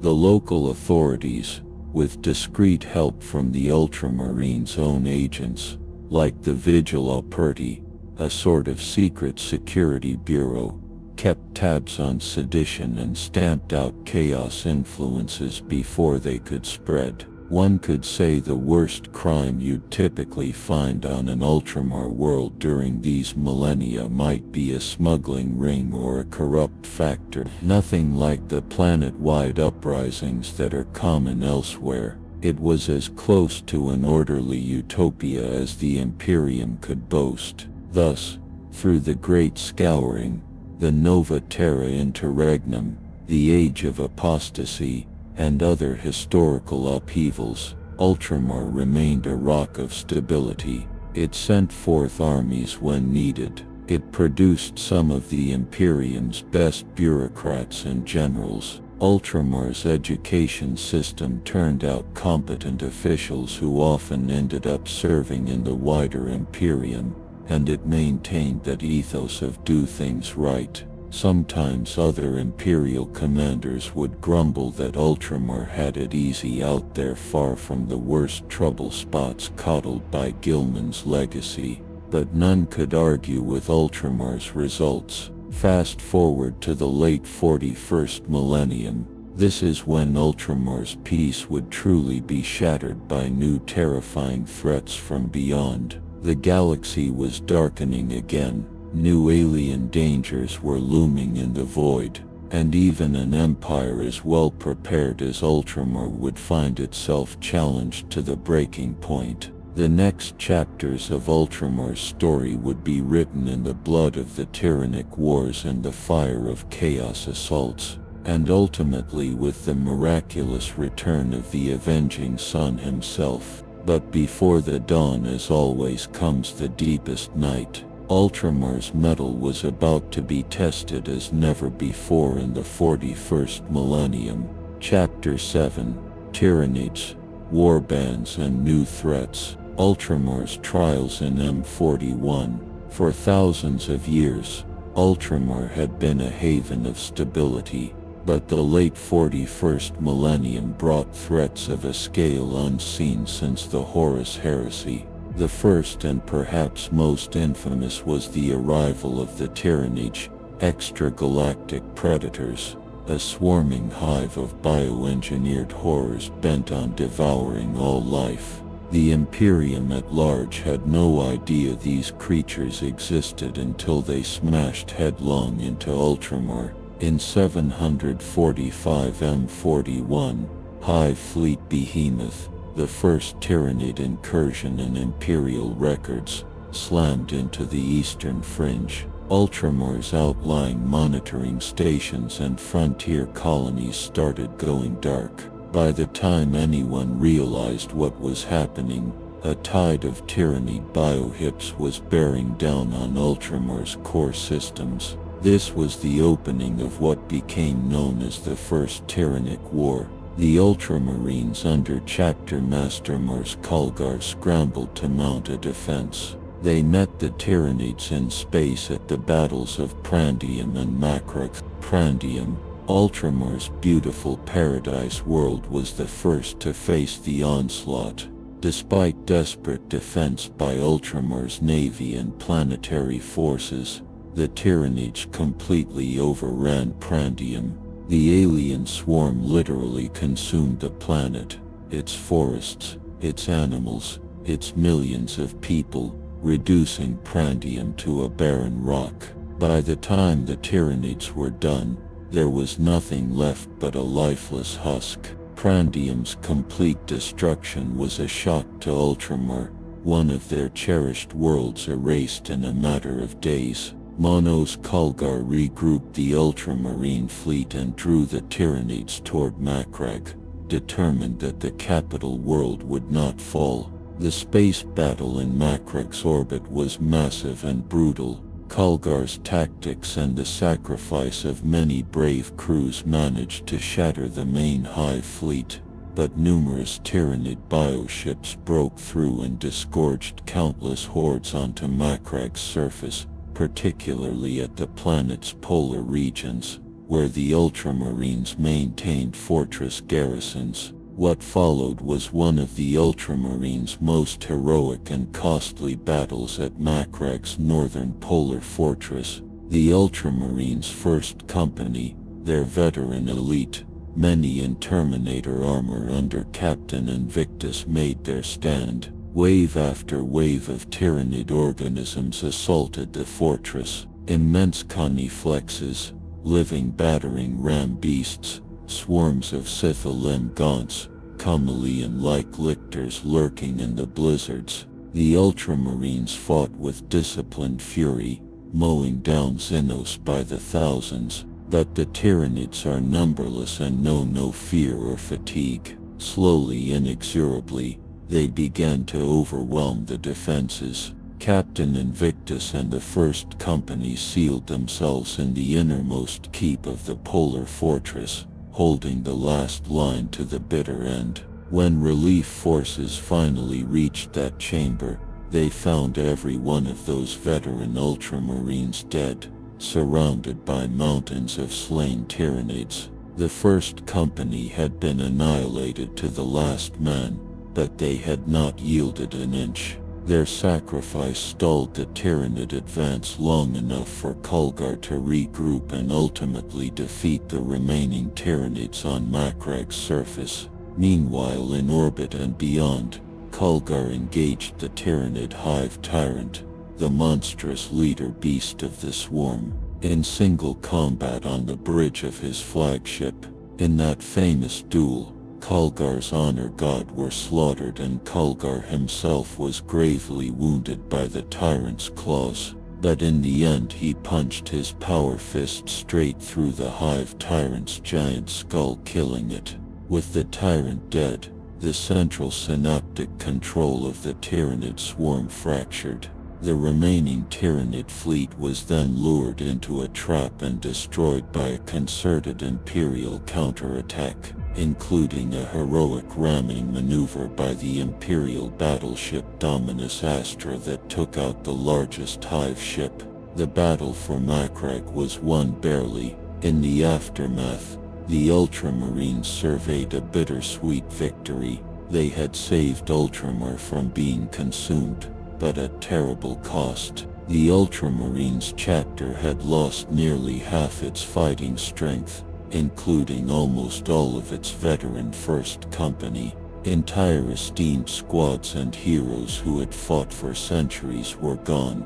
It's often said that such a blow might have destroyed a lesser chapter entirely, but these were Ultramarines. They rebuilt and restructured with remarkable speed, drawing on the exceptional human resources of Ultramar's worlds for new recruits. Still, the loss stung deeply. The chapter erected the Shrine of the Warriors at Macragge, where the bodies of the fallen First Company were preserved in stasis beneath the fortress, an enduring memorial to their sacrifice. The Tyranid menace had also sounded an alarm for the entire Imperium. Ultramar's astropathic distress calls and eventual victory reports informed the wider galaxy of the Tyranids' existence. Thanks to Ultramar's sacrifice and record-keeping, trust Guilliman's sons to meticulously document even the war that nearly killed them. The Imperium at large learned of this new extragalactic threat. Ultramar's fight essentially provided the crucial intelligence and time for the rest of the Imperium to prepare for later Tyranid invasions. In that sense, Ultramar saved untold worlds beyond itself by taking on the first swarm. The Tyranids weren't done with Ultramar, however. Decades later, another hive fleet named Kraken, in 993 M41 invaded the galaxy, splitting into many tendrils and attacking across a wide front. Ultramar saw some of these incursions, though the brunt of Kraken's assault hit sectors to the galactic north and east of Ultramar. Notably, one of Ultramar's proud successor chapters, the Scythes of the Emperor, had their home world Sotha completely destroyed by Hive Fleet Kraken, which once hosted the Pharaoh's Beacon and had been part of Ultramar's extended family, fell after a valiant last stand by the Scythes. The chapter was nearly wiped out. Only a few dozen Scythes survived, escaping in ships. Those survivors ended up seeking refuge on Macragge and fighting alongside the Ultramarines afterward, earning Guilliman's admiration. Later, Ultramar itself managed to avoid the worst of Kraken, largely thanks to the lessons learned from Behemoth and bolstered defenses. The Ultramarines led preemptive strikes to break up Kraken splinter fleets before they could mass near Ultramar's core, even as the Tyranids remained an ever-present threat in the eastern fringe, with new hive fleets like Leviathan looming on the horizon by late M41. Ultramar faced other challenges as the millennium drew to a close. One particularly dangerous event was a chaos invasion launched by an Iron Warriors warsmith named Hanso. This occurred a bit after the First Tyrannic War, and it's chronicled in the Ultramarines novels as the War of Ultramar, or the Battle of Talisar. Honu, a bitter enemy of the Ultramarines, he had a grudge after an Ultramarine named Uriel Ventress foiled his plans on Madrangard, assembled a massive warband of Chaos Space Marines, Dark Mechanicus engines and traitor guardsmen. He infiltrated Ultramar through an ancient warp route and attacked several worlds. The most notable clash was on Talisar, an Ultramar world known for its ocean and stormy weather. Hansu's forces besieged Talisar's main hive city, intending to make an example of it. The Ultramarines, led by Marnios Kalgar and hero Captain Ventress, just returned from a death odyssey. Long story, mounted a strenuous defense. The Chaos attackers even managed to drop a spire filled with plague zombies onto the city. Messy business, and caused the greatest loss of Ultramarine civilian life since the Tyranid invasion. Ultimately, Kalgar confronted Hansu's forces head-on, while Ventress performed some daredevil heroics to slay Hanu's demon engine allies. Hanu, facing defeat, fled off-world swearing revenge. The War of Ultramar was costly, but the Ultramarines prevailed. It's noted in chapter records that this war saw the greatest loss of life on Ultramar since Hive Fleet Behemoth, a grim testament to how fierce the fighting was. However, It served as a stark reminder that even in Ultramar's idyllic realm, the forces of chaos could strike hard if given the chance. Another emerging threat came from the Necrons. As the 41st millennium waned, ancient Necron tomb worlds were awakening across the galaxy, including in regions not far from Ultramar. There were reports of entire outposts going silent, later found with populations mysteriously vanished and strange shimmering monoliths in their place. In one case, a moon that was being terraformed suddenly revealed itself as a Necron world with legions of skeletal machines wiping out the colonists overnight. The Ultramarines responded to these incidents with their characteristic thoroughness, conducting search and destroy missions against Necron presences on the fringes. They managed to keep the Necron threat from reaching Ultramar's heart, but it was clear that the Necrons were a new danger that would have to be monitored. In fact, it's around this time that the Imperium first truly encounters the Necrons as well. Ultramar's reports again contribute valuable intel for the wider Imperium. In addition, the upstart Tau Empire had been expanding its borders in the Ultima Segmentum. By the end of M41, Tau exploratory fleets and diplomatic envoys were making contact and in some cases conflict with Imperial border worlds not terribly far from Ultramar's northeastern edge. There were minor skirmishes and standoffs as the Tau attempted to bring some fringe Imperial systems into their fold. Ultramar itself did not directly go to war with the Tau at this time. The region was a bit south of the Tau's main push. However, Ultramarines detachments were involved in Imperial campaigns against the Tau, such as the Damocles Gulf Crusade, where the Ultramarines contributed forces to halt a Tau expansion. In typical Ultramarines fashion, they approached the Tau with measured force and tactical efficiency, though any idea of diplomacy with Xenius was off the table given Imperial policy. From Ultramar's perspective, the Tau were just another potential threat to watch, albeit a relatively minor one compared to galaxy-devouring Tyrannides or immortal Necron kings. Through all these trials, one thing remained consistent: Ultramar's resilience. When a world was scarred by war, whether by Tyranid digestion pools, chaos orbital bombardments, or Necron raids, the people of Ultramar rebuilt quickly. Credit that to their culture of unity, preparedness, and shared purpose. They had stockpiles, civil defense drills, robust local leadership, all instilled by Guilliman's legacy. If a hive city's hab blocks were toppled, or a continent's crops blighted, Ultramar's population didn't wait for off-world aid. They rolled up their sleeves and started reconstruction the very next day. Often, the Ultramarines or successor chapter troops would lend a hand with engineering and relief efforts too.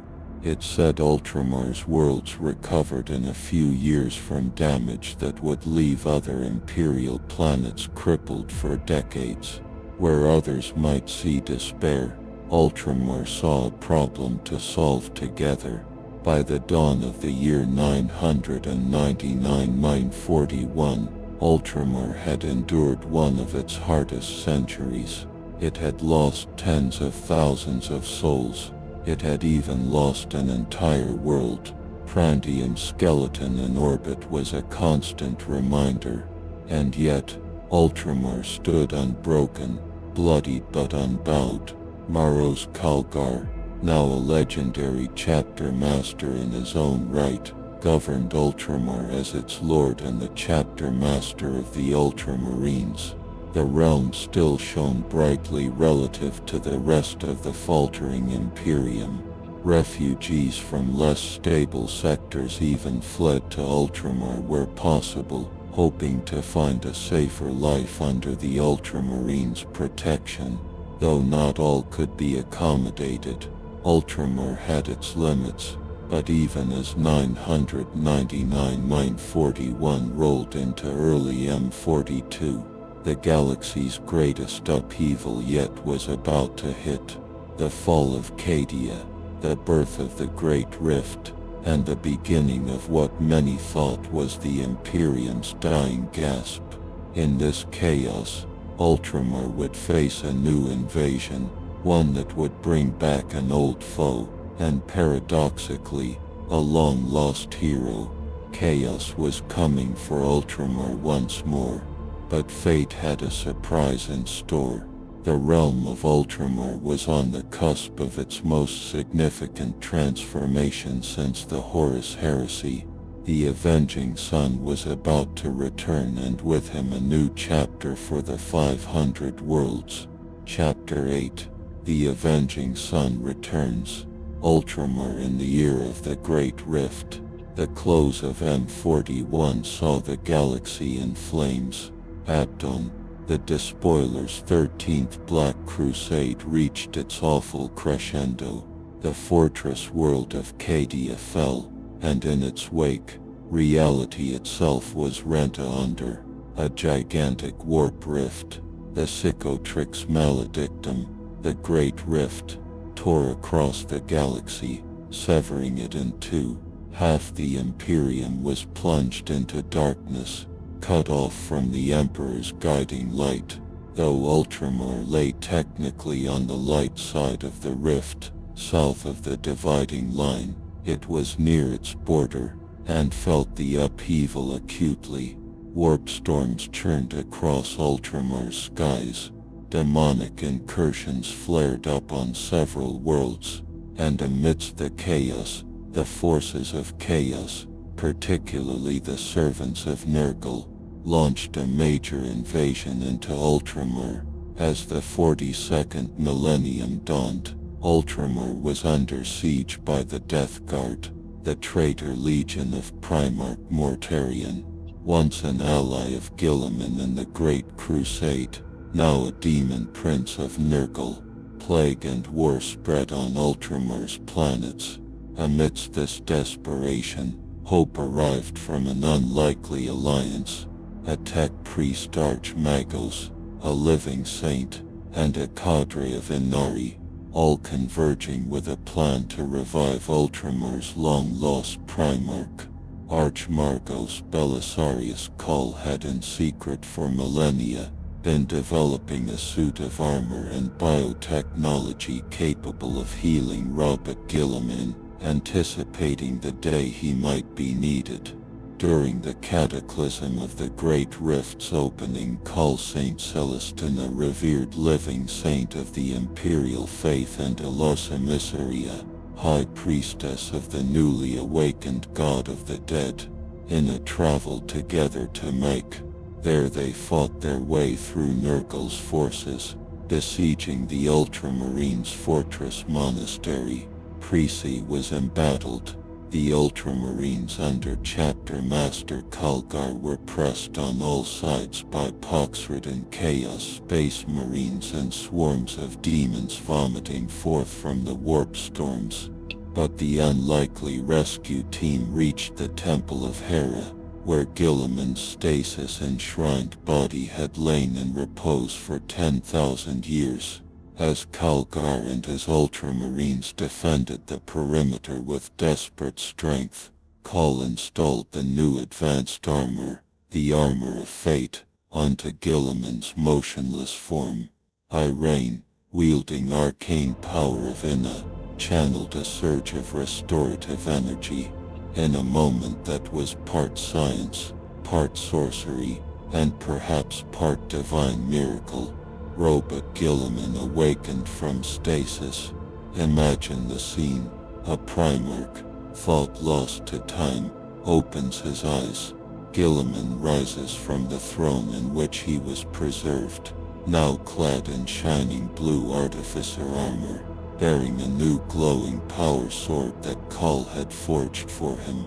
To the Ultramarines and citizens witnessing it, it must have felt like a demigod reborn. Guilliman, of course, wasted no time. Though disoriented by the millennia that had passed, he immediately took command of Ultramar's defense. The Ultramarines were galvanized. Reports say some dropped to their knees in tears of joy upon seeing their gene sire in the flesh. With righteous fury, Guilliman led a counter-offensive across Makrug. Nurgle's forces, previously holding the upper hand, were routed. A demon Primarch Mortarion, who was present leading the invasion, was utterly shocked by Guilliman's return and confronted him briefly, but decided to retreat rather than face his brother. With the odds suddenly reversed, Makrug was liberated in short order. Guilliman didn't rest, though likely horrified at the state of the Imperium, the decay, the overly religious zealotry, etc., which he would later lament. He recognized that he was needed immediately. After securing a Makrug, he convened a war council and made the decision to go to Terra. He needed to see the Emperor, his father, and take up the mantle of Imperial leadership to save an Imperium teetering on the brink. Thus began the Terran Crusade.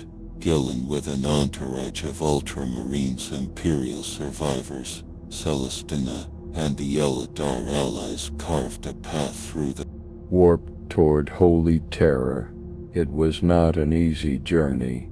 They were waylaid by a demon ambush at one point and trapped in the Maelstrom warp zone, and even had to battle their way past a greater demon of Tintinch. At one dramatic moment, Guilliman was actually imprisoned in a strange warp dimension by that demon, and had to be rescued by his unlikely Eladar allies, showing how even a Primarch can be vulnerable in the warp's tricks.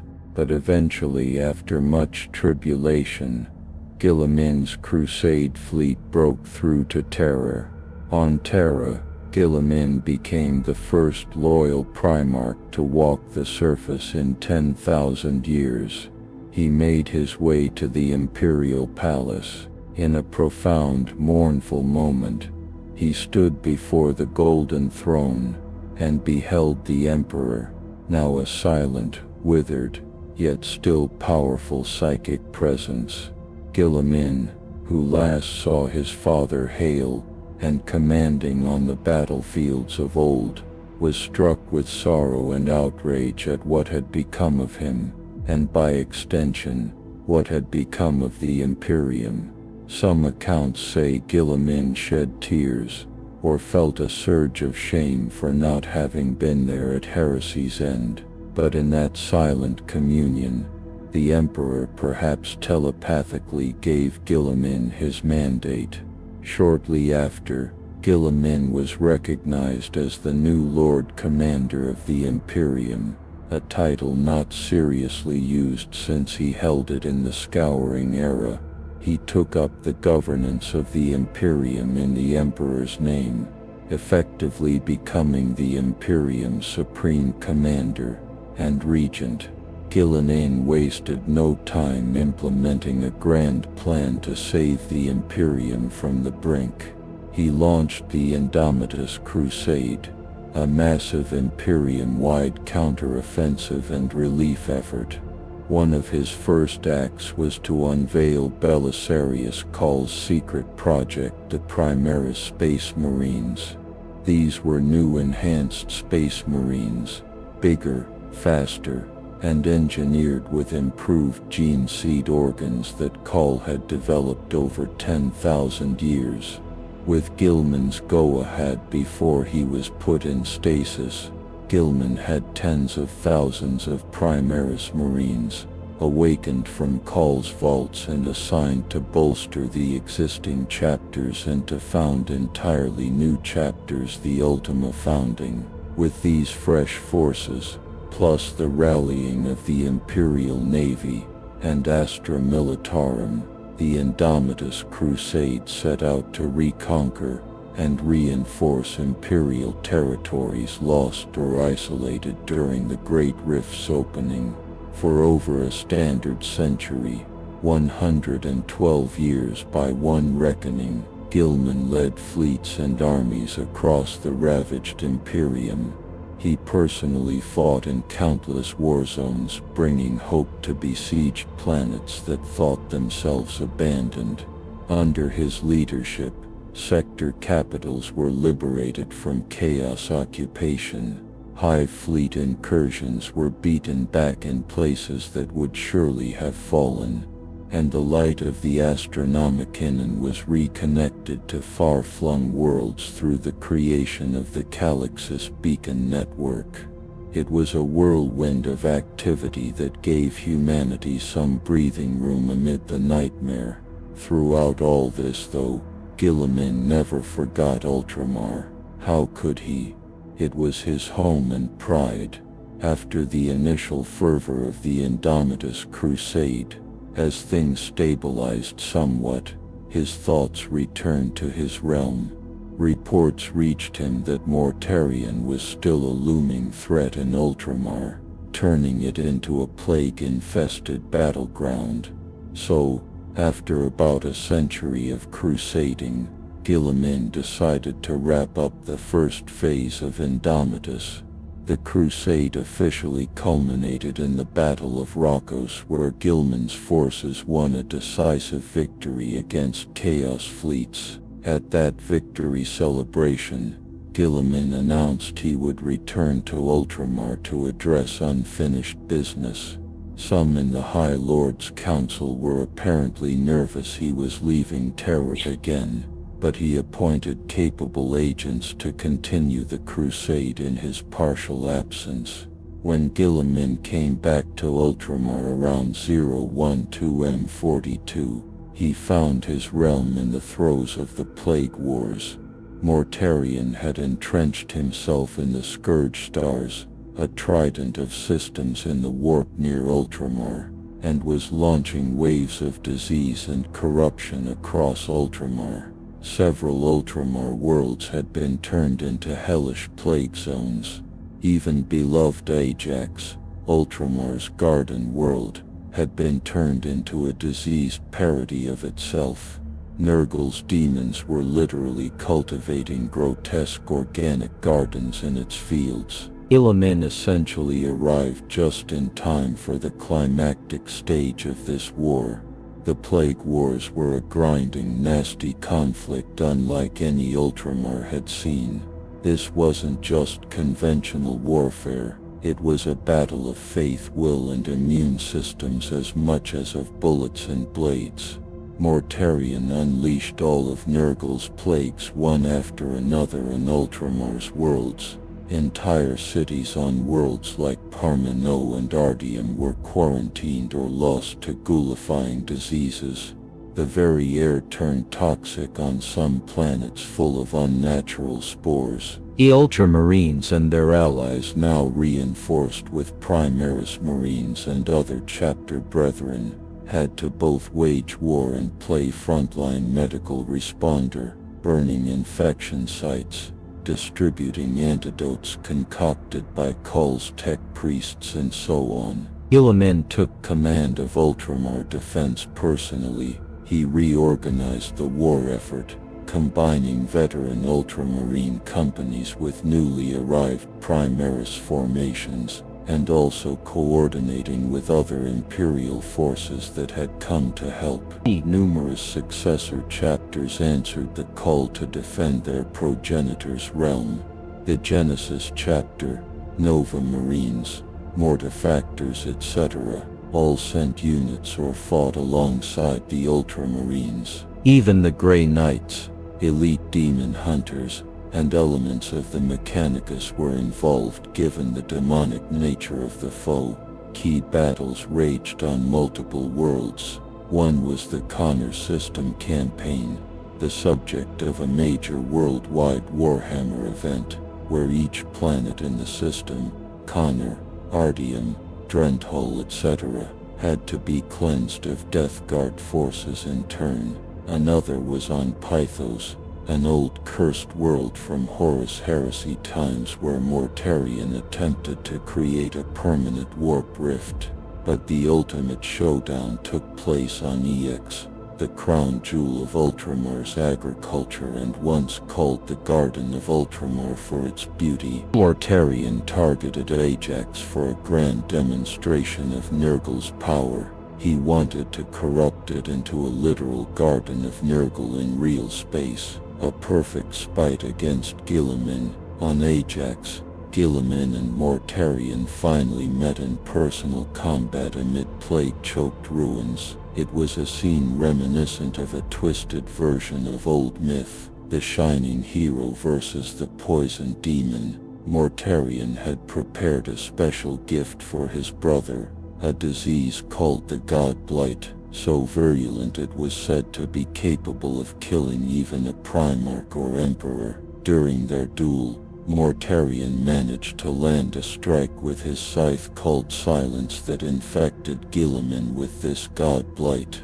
Guilliman, despite his strength, began to falter as the noxious corruption spread through his blood. Mortarion gloated and prepared to deliver the killing blow, but then, miracle of miracles, Guilliman was suffused with a burst of golden light. For a brief moment, the Emperor acted through him, perhaps in answer to Guilliman's internal prayers, or simply because the Emperor willed his son to live. A tide of pure holy light erupted from Guilliman, burning away the infection instantly. Guilliman stood rejuvenated, and Mortarion was momentarily staggered. Imagine being a demon Primarch, and seeing the Emperor's light suddenly manifest. Not a pleasant surprise for a servant of chaos. Seizing that moment, Guilliman struck Mortarion down with the Emperor's sword, badly wounding him. Mortarion, howling in pain and fury, disappeared in a billowing cloud of flies and was banished back to the warp by his patron god.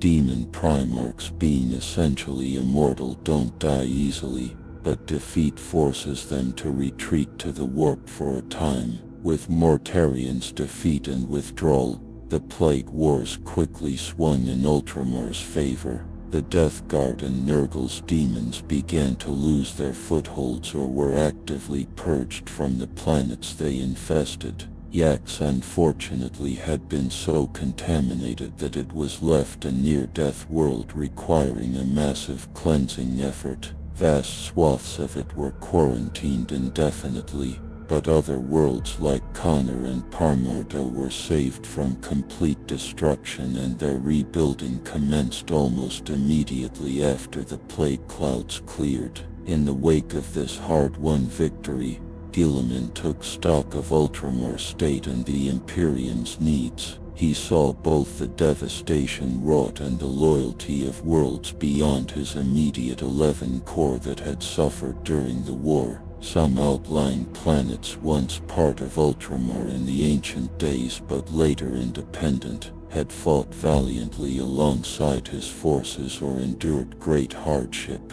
Others had been less cooperative, with their governors hesitant to support Ultramar's coalition during the crisis. Guilliman essentially decided that Ultramar needed to reclaim its old imperial role. He all but said, "I made a mistake 10 millennia ago by letting Ultramar shrink so much." The days of Ultramar confining itself to a dozen worlds were over. Guilliman would ensure his realm expanded back to its historical borders, both to strengthen the Imperium's position and to protect those wayward human worlds from further harm with or without their consent. He re-established the ancient ruling council, the Tetrarchs of Ultramar. For this purpose 4 Tetrarchs, each overseeing a quadrant of the realm, were appointed.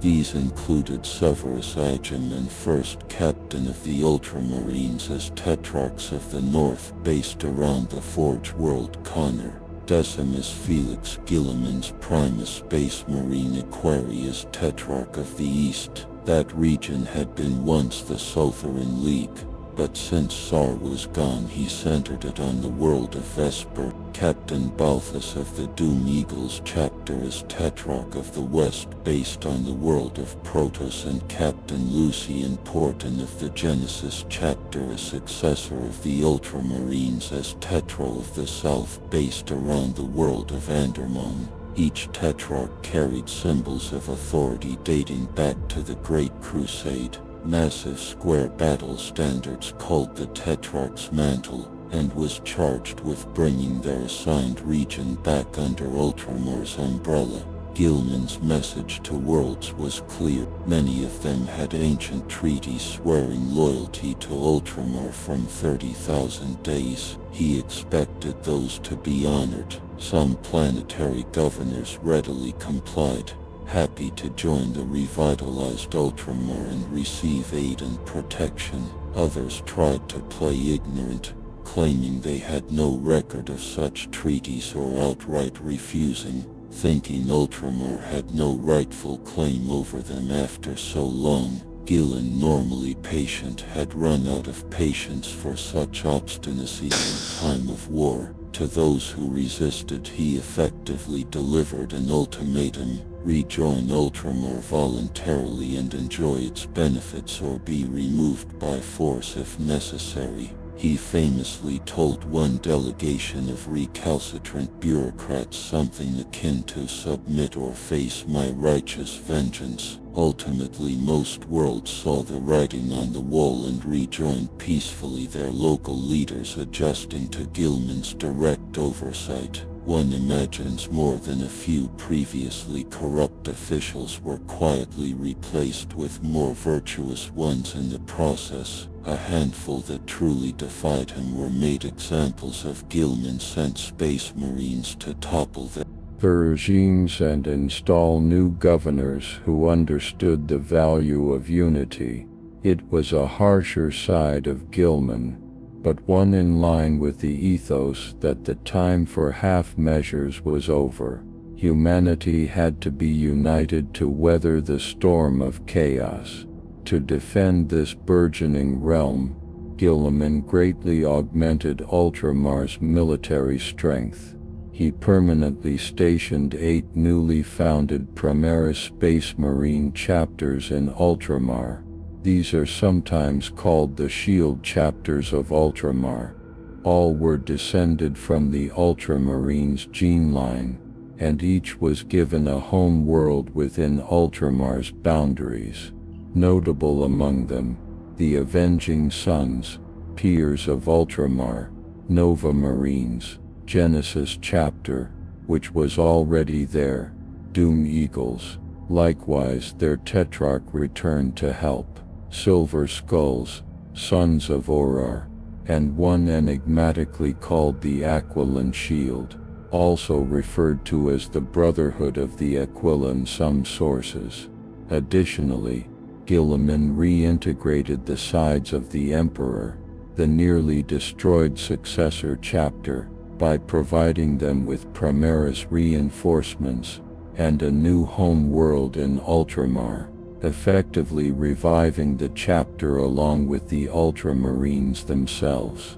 This meant Ultramar now boasted roughly 10 full Space Marine chapters dedicated to its defense. The Ultramarines, plus 9 others, that's approximately 10,000 Space Marines, a host of the Emperor's finest warriors that could rival the strength of some entire segmentums in the past. And that's in addition to the massive Ultramar Auxilia ground armies, the Ultramar Defense Fleet, which was rebuilt bigger than ever, and the network of star forts, Gallatin, and 5 sister fortresses, all repaired and upgraded post-Plague Wars. It's no exaggeration to say Ultramar in M42 is more heavily defended than Terra was for much of history.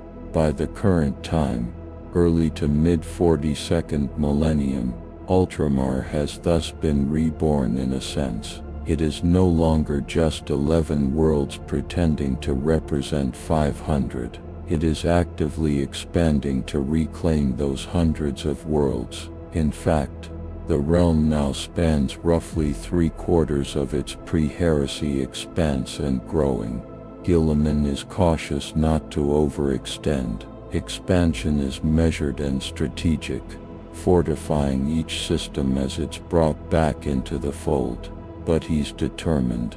He knows that beyond Ultramar's borders lies the roving madness of the Great Rift and all its attendant threats, not least the proximity of Mortarian's former domain in the Scourge Stars, where Nurgle still holds sway. Ultramar must become in effect the Imperium's bulwark in the east, a bastion of strength and order, where the encroaching darkness can be held at bay. And so, 10,000 years after its founding, Ultramar finds itself both hearkening back to its glorious past and surging into a new future.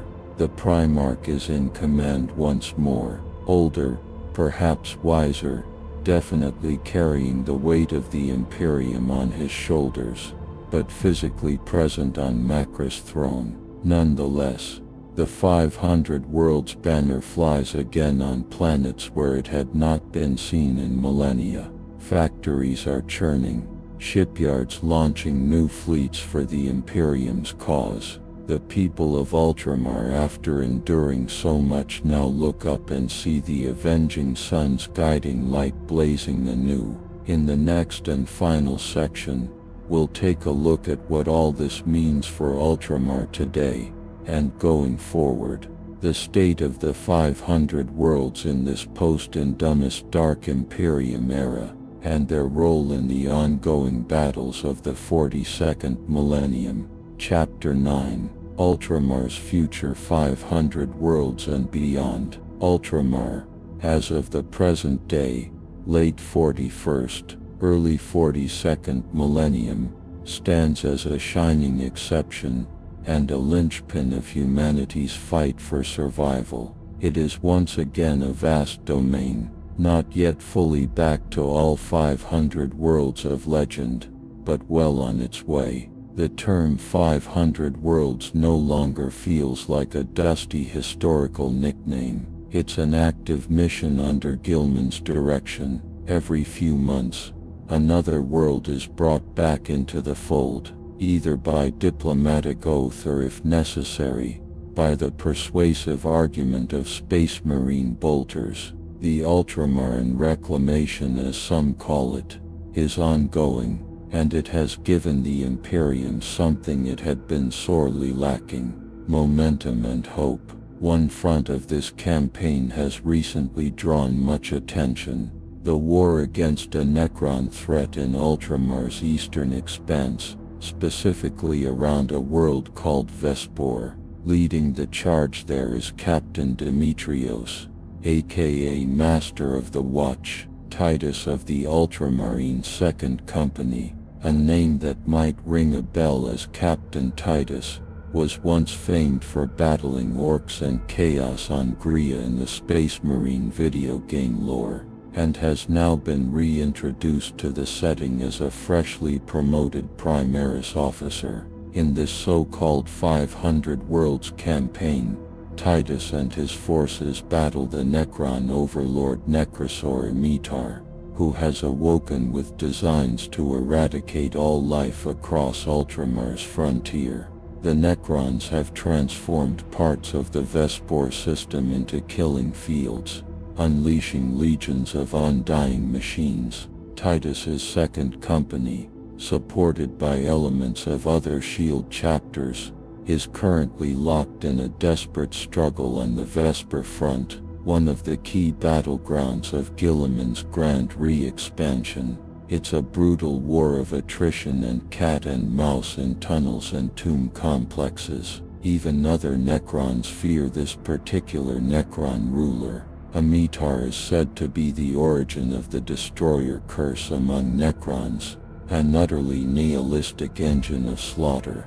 But true to ultramarine form, Captain Titus is making steady progress, reclaiming outpost after outpost. This campaign, unfolding even as we speak, shows that Ultramar is not just passively rebuilding, it's actively taking the fight to any enemy that dares contest its stars. In daily life across Ultramar worlds, much has changed and yet much remains the same. People still go about their business with the orderly efficiency they always have, farming, trading, manufacturing, raising families, but now they do so under the watchful protection of not one but many space marine chapters frequently seen in the skies. It's not uncommon on Ultramar worlds to see squadrons of Thunderhawk gunships streak overhead, or to witness columns of power, armored giants marching through a city on some new campaign. Far from causing panic, these sights reassure Ultramar's citizens. They know that the angels of death are on their side in Ultramar. Economically, Ultramar is roaring back from the ordeals of the Plague Wars. Guilliman has implemented updated policies using Mechanicus aid to cleanse and restore agri-worlds like Ajax. Though parts of Ajax remain quarantined, other fertile continents are being tilled. A new trade between Ultramar's worlds is in full swing. In fact, Ultramar is exporting its surplus to nearby Wartorn sectors that can't feed themselves. The Forge world of Connor is running at peak output, turning out tanks, weapons, and even starship components, not just for Ultramar's own use, but to supply Guilliman's ongoing Indomitus fleets. In many ways, Ultramar is serving as the Imperium's armory and breadbasket in the Segmentum Ultima. One can imagine some bureaucrats on Terra being a bit envious or wary of how self-sufficient Ultramar is, but at the end of the day, the Imperium desperately needs everything Ultramar provides, so any jealousy is tempered by gratitude. Culturally, the rebirth of Ultramar has sparked a resurgence of pride and even a bit of regional identity. Some might say nationalism, though that word is touchy in the Imperium. The people of Ultramar have always been proud to be of Ultramar, but now that pride is doubled. They endured galactic horrors and their own Primarch returned to lead them to victory. There's a popular saying spreading on Ultramar worlds that the worst is behind them and that Guilliman guards Ultramar and Ultramar guards the Imperium. In the streets you might hear less outright worship of the Emperor in the Imperial cult sense and more reverent talk of duty to the Emperor's dream as articulated by Guilliman. Guilliman himself has had to walk a tightrope. He doesn't want to be worshipped as some divine figure. He was appalled to see how the Imperium had become a theocracy in his absence, but at the same time, he understands the value of symbolism. So in Makrag's Great Forum there now stands a new statue not of Guilliman but of the Emperor as he was in Guilliman's youth, striding forward with a guiding hand with a modest little figure of Guilliman at his side. The inscription reads "To preserve and persevere," a motto encapsulating Ultramar's role. People still pray to the Emperor for protection, but they also take heart that his chosen son is actively out and about making things better. Strategically, Ultramar's importance to the wider Imperium is hard to overstate right now. With the Great Rift splitting the galaxy, stable regions that can serve as bastions and rallying points are few and far between. Ultramar has become the anchor of Imperial order in the Segmentum Ultima, and a large chunk of Segmentum Pacificus by extension. It's a staging area for crusades heading into the dark half of the galaxy. The Imperium Nihilus, It's a secure rear area where devastated chapters go to rebuild. For example, the Scythes of the Emperor did so, and others have similar arrangements. It's also something of a political counterweight to Terra, not in a rebellious way, but in a sense that the Lords of Terra know Guilliman has his own power base and they must cooperate with his initiatives if humanity is to survive. Ultramar's efficient administration has even led Guilliman to pilot certain reforms locally, like more rational tithe schedules or empowerment of competent civilian leaders, with the idea of eventually expanding them imperial-wide if they prove successful. Some on Terra grumble that Ultramar is becoming a state within a state again, but the results speak for themselves, and frankly Terra has bigger problems with the galaxy burning. Let's not forget war still rages, even as we speak. Aside from the Necron front mentioned, Ultramar's fleets are battling splinters of High Fleet Leviathan that have snaked around the galactic rim to threaten Ultramar from the south. Those Terranids are being dealt with in a series of running battles on the edges. The Ultramarines' 4th Company earned great glory destroying a tendril at the Battle of Favrinius, for instance. And though Mortariane is banished, the forces of Chaos have not given up on troubling Ultramar. Black Legion warbands, perhaps at Abaddon's behest, occasionally test Ultramar's borders, none yet with any success against its beefed-up defenses, but the threat keeps everyone vigilant. The Word-bearers too have a special hatred for Ultramar. Guilliman is wise to that and keeps particularly alert for their agents trying to sow corruption within.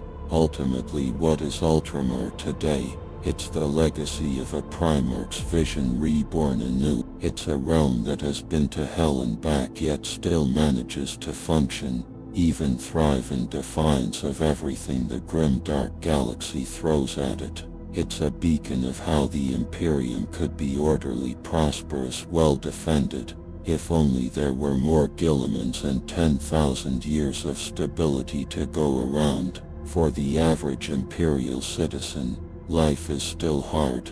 Yes, it's the 41st millennium, but on Ultramar worlds you at least get a full stomach, a competent if stern governor, and you can expect that your planet's defenses won't just collapse at the first sign of trouble. In short, Ultramar is that faint proof that humanity can achieve something better, even in the darkest times. As Guilliman often reminds people, Ultramar doesn't exist as an end unto itself. It serves the Imperium, and indeed now more than ever Ultramar is serving as the Imperium's shield and sword on its eastern flank. The Ultramarines and their cohort chapters are constantly dispatching strike forces from Ultramar to trouble spots all across the segmentum. 1 month in Ultramarines task forces liberating the besieged Shrine World to anchor Skectors away. The next month a Genesis chapter fleet is smashing a Drukhari Dark Elder pirate stronghold that had been preying on refugee convoys heading toward Ultramar.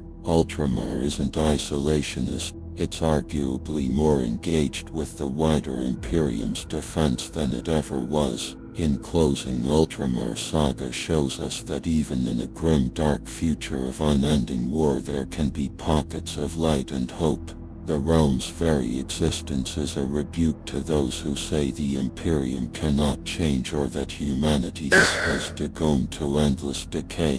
Under the guidance of Roboute Guilliman, Ultramar demonstrates that humanity can not only survive the darkness but even carve out a little bastion of prosperity and order. Well defended of course by legions of super soldiers and star forts, but a bastion nonetheless. From 1 world to 500 down to a scant few and now back toward 500 again. Ultramar's history has been a roller coaster of triumph, catastrophe and renewal. One day perhaps the dream of Ultramar of a just, well-governed human domain where people can live without constant fear might spread to all corners of the Imperium. Until then, Ultramar stands as it always has, a bright banner amid the darkness, defiantly proclaiming, "Here mankind endures and thrives against all odds." And now you know its epic story, from Guilliman's first battles to the 500 worlds resurgence in the darkest era. If you ever find yourself a citizen of the Imperium, you might just pray to be born on Ultramar. In the grim darkness of the far future, Ultramar is that rare example of hope that refuses to die, proof that even when surrounded by endless war, humanity can still aspire to something greater.